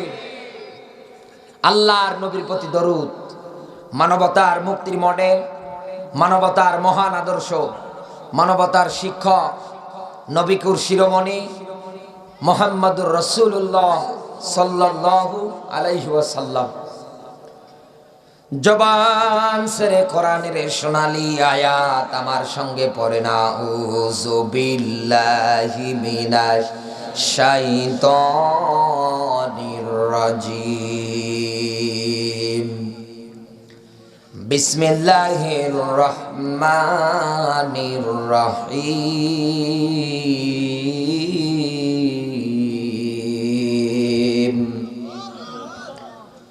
وأنذر عشيرتك الأقربين। আমার আজকের আলোচনা সূরা শুআরা 214 নম্বর আয়াত। খুবই গুরুত্বপূর্ণ একটা আয়াত আমরা পড়েছি। যদি আপনি বুঝতে পারেন, আপনি আমল করতে পারেন, আল্লাহ তাআলা এই আয়াতটাই হেদায়েতের জন্য যথেষ্ট করে দেবে। কি আছে আজকে আমরা এই আয়াত থেকে জানবো। আপনাদের কষ্ট হয়, রাগ করে, মন খারাপ করে? আমি যাচ্ছি, সামনের দিকে যাচ্ছি। আমার বন্ধুরা খেয়াল করবেন, সূরা শুআরা 214 নম্বর আয়াতে মালিক ডাক দিয়ে বলতেছেন, হে নবী, আপনার নিকটতম আত্মীয় স্বজন থেকে শুরু করে যারা আছে, আপনি তাদের মাঝে জাহান্নামের শাস্তির ব্যাপারে ভয় দেখান। হে নবী, তাদেরকে আপনি জাহান্নাম থেকে সতর্ক করেন। কথা কার? আরো জোরে বলেন। আল্লাহর নবী আমার এই কথাটা বলার জন্য সাফা পাহাড়ের পাদদেশে যখন নবীজি উঠলেন, সিরাত ইবনে হিশামের ব্যাখ্যা বর্ণনা আর রাহিকুল মাকতুমের ব্যাখ্যা এসেছে। এইগুলো আল্লাহর নবীর জীবনী সম্পর্কে যে বইগুলো আছে ওইগুলোতে লিপিবদ্ধ আছে এই বিধান, এই ব্যাখ্যাগুলো। নবীজি আমার সাফা পাহাড়ের পাদদেশে যখন উঠলেন, ওঠার পরে নবীজি তাদেরকে ডাক দিয়ে বললেন, আমি যদি তোমাদেরকে বলি যে এই যে পাহাড়ের পাদদেশে একদল লোক অস্ত্র শস্ত্র নিয়ে সজ্জিত আছে, বিশ্বাস করো? সবাই এক বাক্যে ডাক দিয়ে বললেন যে হ্যাঁ, আমরা বিশ্বাস করি। এই কারণেই বিশ্বাস করি কারণ ছোট থেকে আজ পর্যন্ত আপনি একটা মিথ্যা কথাও বলেননি। সুবহানাল্লাহ বলতে পারেন? আমার বন্ধুরা, বিশ্ব নবী এবার তাদের মাঝে দিনের দাওয়াতটা দিয়ে দিলেন। ডাক দিয়ে বললেন, আমি আল্লাহর পক্ষ থেকে একজন পয়গম্বর, আমি আল্লাহর পক্ষ থেকে একজন রাসূল।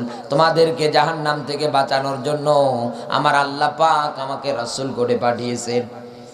এই কথাটা আল্লাহর নবী যখন এই সবার মাঝে বললেন, সঙ্গে সঙ্গে নিজের রক্তীয় সম্পর্কীয় চাচা আবু লাহাব পাথর তুলে নবীজির দিকে মারলেন। আমার আল্লাহ পাক বিশ্ব নবীর গায়ে হাত দেওয়াটা সহ্য করেন নাই। সঙ্গে সঙ্গে মালিক পাল্টা জবাব দিচ্ছেন, ধ্বংস হয়ে যা আবুল আহাব, তোর দুই হাত। কারণ এই হাত দিয়ে আবুল আহাব নবীজির দিকে পাথর মেরেছিলেন। এইটা যদি আল্লাহ সহ্য করতে না পারে, আল্লাহর নবী তো বলেছেন আল উলামা ওয়ারাসাতুল আম্বিয়া, এই দুনিয়ায় বিশ্ব নবীর নাইবে নবী যারা, বিশ্ব নবীর ওয়ারিস তারা, এই দুনিয়ার ময়দানে আর যারা তাদের গায়ের মধ্যে যারা হাত দেয়, যারা বুলেট মারে, যারা দাড়ি ধরে টানে, আমার আল্লাহ শুধু সময়ের অপেক্ষা করতেছে।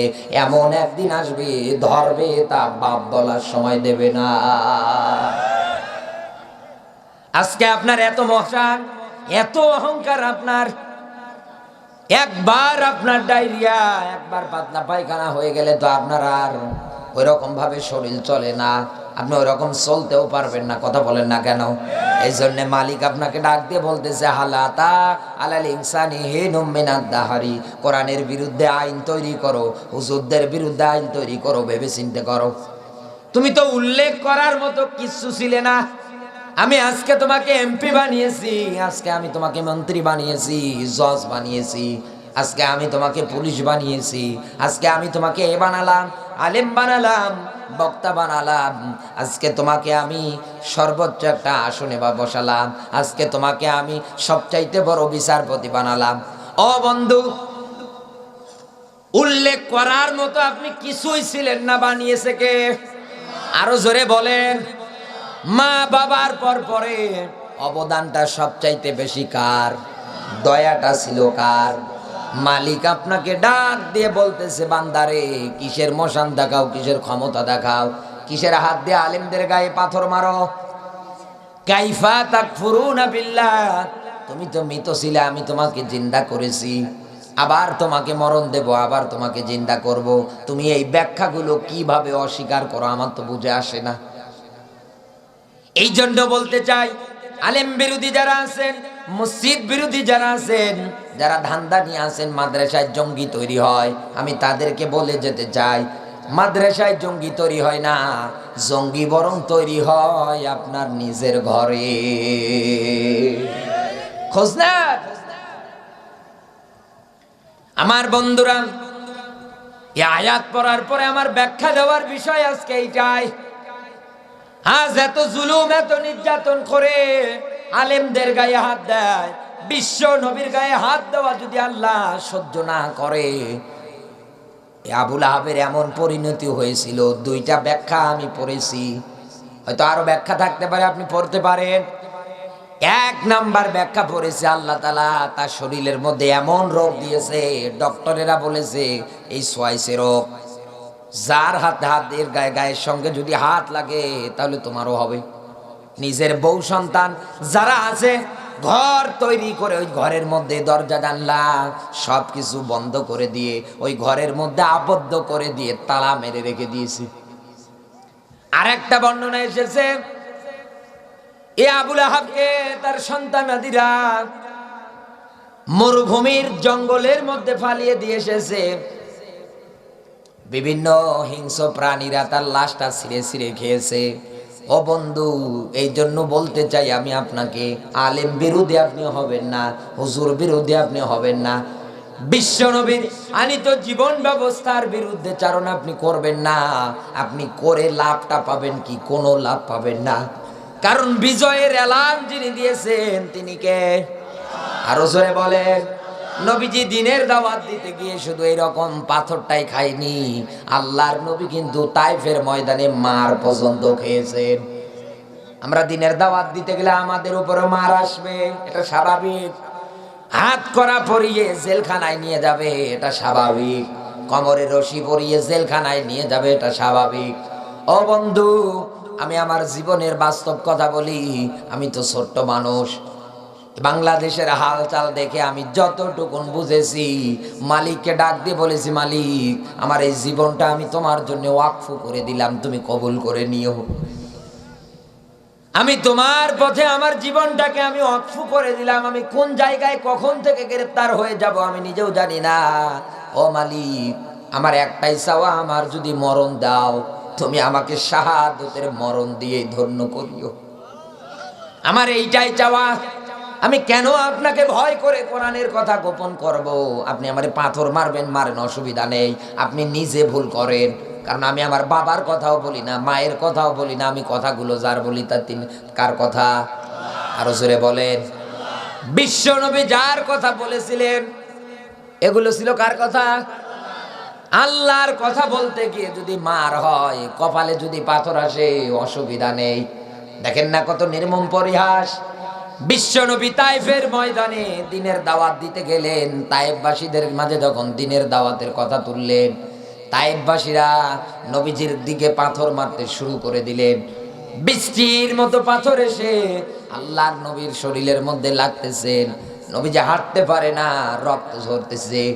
উঠে দাঁড়ায়, আবার পাথর মারে, উঠে দাঁড়ায়, আবার পাথর মারে। আল্লাহর নবী একটা পর্যায়ে বেহুশ হয়ে পড়ে গেলেন। হযরতে জিবরিল আমিন এসে আল্লাহ তাআলার কুদরত কাজ করে আল্লাহ পাক জিবরিলের মাধ্যমে হেফাজত করলেন। যেহেতু তার বন্ধুকে কথা দিয়েছিলেন, হে বন্ধু, দ্বীনের তাবলীগ করতে গিয়ে বিপদে যদি পড়ে যান, আমি আল্লাহ আপনারে হেফাজত করব। আমার আল্লাহ কথা দিয়ে কথাটা রেখেছেন। জিবরাইল ডাক দিয়ে বললেন, হে নবী, বদদুয়াটা শুধু দেন, দিতে দেরি করবেন, তায়েফবাসীকে ধ্বংস করে দিতে দেরি করব না। জিনদের সর্দার এসে ডাক দিয়ে বলতেছেন, হে নবী, বদদুয়া দেন। আল্লাহর নবী আমার আকাশের দিকে তাকিয়ে ডাক দিয়ে বলে, ও মালিক, আমি যদি এই মুহূর্তে তায়েফবাসীদের জন্য বদদুয়া দেই, তুমি তো সঙ্গে সঙ্গে গজব নাজিল করে দিবা। ও মালিক, আমার জীবনের একটাই চাওয়া, আমি যদি তায়েফবাসীদের জন্য বদদুয়া দেই, আমি নবী পরবর্তীতে আবার দ্বীনের তাবলীগ গুলো কার সামনে করতে আসব? এটাই হচ্ছেন আমার নবী। আমরা তো রাসূলের জীবনী পড়ব আর ওই অনুযায়ী জীবনটা গঠন করব। কারণ কোরআন জানিয়েছে, তোমার আমার রাসূল তোমাদের যা দেয় মেনে নাও, যেটা থেকে নিষেধ করে এটার থেকে দূরে থাকো। বিশ্ব নবী মার খেয়েছেন, ধৈর্য ধারণ করেছেন। আজও আমরা মার খাবো, ধৈর্য ধারণ করব। বিজয় যিনি দেবে তিনি কে? আরো জোরে বলেন। একটা কোরআনের আয়াত বলছি, এই কোরআনের আয়াত আমাকে সব চাইতে বেশি দিন কায়েমের জন্য উদ্বুদ্ধ করে। এই আয়াতটা আমি গাড়ির মধ্যে যখন বসে থাকি বারবার আমি তেলাওয়াত করতে থাকি, আমার এত ভালো লাগে আয়াতটা। আল্লাহ পাক বলেন, ইউরিদুনা লিইউতফিউ নূরাল্লাহি বিআফওয়াহিহিম ওয়াল্লাহু মুতিম্মু নূরিহি ওয়ালাউ কারিহাল কাফিরুন।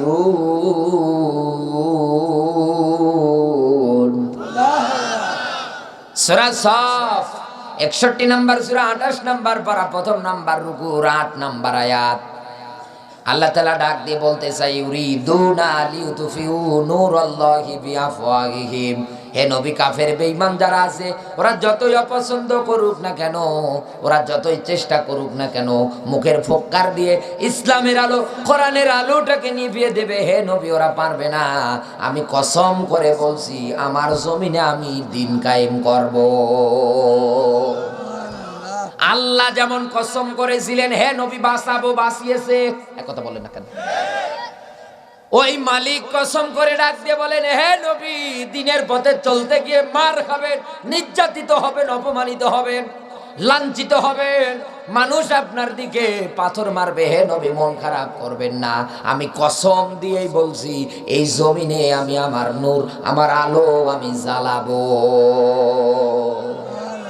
মালিক জ্বালাবে। আল্লাহর কাছে দোয়া করি, আল্লাহ হায়াত দাও, আমরা যেন দেখতে পারি আমাদের এই চর্মচোখে, আমাদের এই সোনার বাংলাদেশে যারা আলেমদের বিরুদ্ধাচারণ করেছিল, যারা জালেম, তাদের পতন, তাদের পরিণতি আমরা দেখে যেন মরতে পারি। আর এই জমিনে যেন দেখতে পারি তোমার কালেমার পতাকা চতুর্দিকে পথ পথ করে উঠতেছে। আল্লাহ আমাদের ওই পর্যন্ত যেন হায়াত দেয়। বলেন না আমিন? আরো জোরে বলেন আমিন। আপনি জেলে ভরে জুলুম করে, অন্যায় অবিচার করে কোনদিন দ্বীনের বিজয় ঠেকাতে পারবেন না। একজন শফিকুর রহমানকে জেলখানায় বন্দী করে আপনি মনে করেছেন আর মনে হয় দেশে জামাত ইসলাম কেউ করবে না। না, ভুল ধারণা, রং ধারণা। এই দেশে জামাত ইসলাম ঘুণে ধরা কোনো পোকা না, ফু দিয়ে উড়িয়ে দেবে। কথা বলেন না কেন? সস্তা কোনো জিনিস না, মন চাইলেন নিবন্ধন বাতিল করে দিলেন না। এই দুনিয়ায় যারা ওয়াতাসিমু বিহাবলিল্লাহি জামিয়া, যারা আল্লাহর রজ্জুটাকে, ইসলামকে আঁকড়িয়ে ধরে, তাদের বিজয় যিনি দেয় তিনি কে? আল্লাহ। কেউ বিদায় করতে পারবে না তাদেরকে। তারা আছে, তারা থাকবে, কারণ ইসলাম এর বিধান যেখানে থাকবে না বরং তারাই ধ্বংস হবে। কথা বলেন না কেন? ওমাইয়াবতাগি গায়রাল ইসলামি দীনান ফালাইয়ুকবালা মিনহু ওয়া হুয়া ফিল আখিরাতি মিনাল খাসিরিন। ইসলাম বাদ দিয়ে যেটাই করো না কেন কবুল হবে না। কবুল হবে না মানে দুনিয়া তো থাকবে না। এই কথা বলেন না কেন? নাম নিশানাও দুনিয়া থাকবে না। কিয়ামতের দিন ক্ষতিগ্রস্তের কাতারে আপনাকে দাঁড়ানো লাগবে। আমি যতটুকুন কথা বলেছি আপনাদের মাঝে, বিবেক দিয়ে, আবেগ দিয়ে না, বিবেক দিয়ে চিন্তা ভাবনা করে দেখবেন আমি মূল মেসেজ আপনাকে কি দিতে চেয়েছি। আমার মূল মেসেজ আমি বলে যাই, সামনে নির্বাচন, যদি চোর চিটার বাটপারদেরকে দেখেন ভোট দেওয়ার দরকার নেই। যোগ্য নেতাদের পালে আপনি দেখবেন, ভোট দিয়ে দেবেন। আল্লাহ তাআলা আমাদেরকে যেন কবুল করে, বলেন আমিন। কখনো নিরাশ হবেন না। মার খাবেন তো কি হয়েছে, নিরাশ হবেন না, ধৈর্য হারা হবেন না। মসজিদ মাদ্রাসার জন্য টাকা চায়, এই জন্য আপনি গিয়েছেন, মানুষ আপনাকে কটু কথা বলে, গালি দেয়, নিরাশ হবেন না, ধৈর্য হারা হবেন না। বিজয় দান করবে তিনি কে? ইজাজা আনসরুল্লাহি ওয়াল ফাত। হে নবী, ইসলামের বিজয় যখন শুরু হবে আপনি দেখবেন মানুষ দলে দলে ইসলামে প্রবেশ করবে। ইসলামের বিজয় যে শুরু হয়েছে তার বাস্তব প্রমাণ এদেশে আজ বাংলাদেশ ঘুরে দেখে। সিনেমা হল আগে বিভিন্ন জায়গার মধ্যে ছিল, একথা বলেন না কেন? এক সময় শীতের সময় আসলে পরে, আজ থেকে 5 বছর পিছিয়ে নিয়ে যান, আমার বাবার বয়স যখন 20-25 ওই রকম ছিল, 30-35 ওই রকম ছিল, তখনকার সময় আমি নিজে দেখেছি। আমি তখন ছোট মানুষ, আমার বয়স, আমার দিকে বলি, আমার বয়স যখন 7, 8, 9, আমি নিজে দেখেছি বিভিন্ন জায়গায় যাত্রা হতো, মানুষ যাত্রায় যেত। আমার বাবা বলেছিল, কোনো দিন যদি ওই সমস্ত জায়গায় তোদের দেখি হাত পা পিটিয়ে ভেঙে দেব, খবরদার ওই সমস্ত জায়গায় তোরা কোনো দিন যাবি না। মা বাবা ভালো হলে সন্তান ভালো হয়। গাছ ভালো করে, মহিলা মা বোনেরা রাতের বেলা এসেছেন, বসে আছেন এই শীতের রাত, গাছ মজবুত করে। আর এই গাছ মানে আপনি, একথা বলেন না কেন? এই গাছ মানে আপনার স্বামী। আপনারা নিজে ঠিক নেই, হুজুর এনে, হুজুরের কাছে সন্তান এনে বলেন দোয়া করেন যেন আব্দুল কাদের জেনালি হয়, ও ঘোড়ার ডিম হবে। নিজেরা মারামারি করেন আপন সন্তানের সামনে, একথা বলেন না কেন? নিজের সন্তানের সামনে আপনার সন্তানের বুঝ হয়েছে, আপনি আপনার বউরে পেটান, লজ্জা করে না আপনার? আপনি স্ত্রী আপনার মেয়ের সামনে আপনার স্বামীর সঙ্গে ঝগড়া করেন, তুই মুই ভাষা করে, লজ্জা করে না আপনার? আপনার স্বামী 50টা টাকা 100টা টাকা তার ছোট ভাইকে দিয়েছে, আপনি ঝগড়া করে? মাকে দিয়েছে, বাবাকে দিয়েছে, আপনি ঝগড়া করে? আপনার মতো নিকৃষ্ট তো দুনিয়ায় কেউ নেই। মনে রাখবেন, আপনি যেমন হবেন আপনার ফল দুনিয়ায় যেটা আসবে ওটা ওই রকম হবে। পেট ভালো যদি হয়, ওই পেট থেকে আব্দুল কাদের আসবে, জিনালি রহমতুল্লাহ আলাইহি আসবে। আর পেট খারাপ হলে, হিংসা অন্তরে থাকলে বাটপার আর সিটার আসবে। দেখেছেন, চাচা মুখস্থ করে ফেলেছে।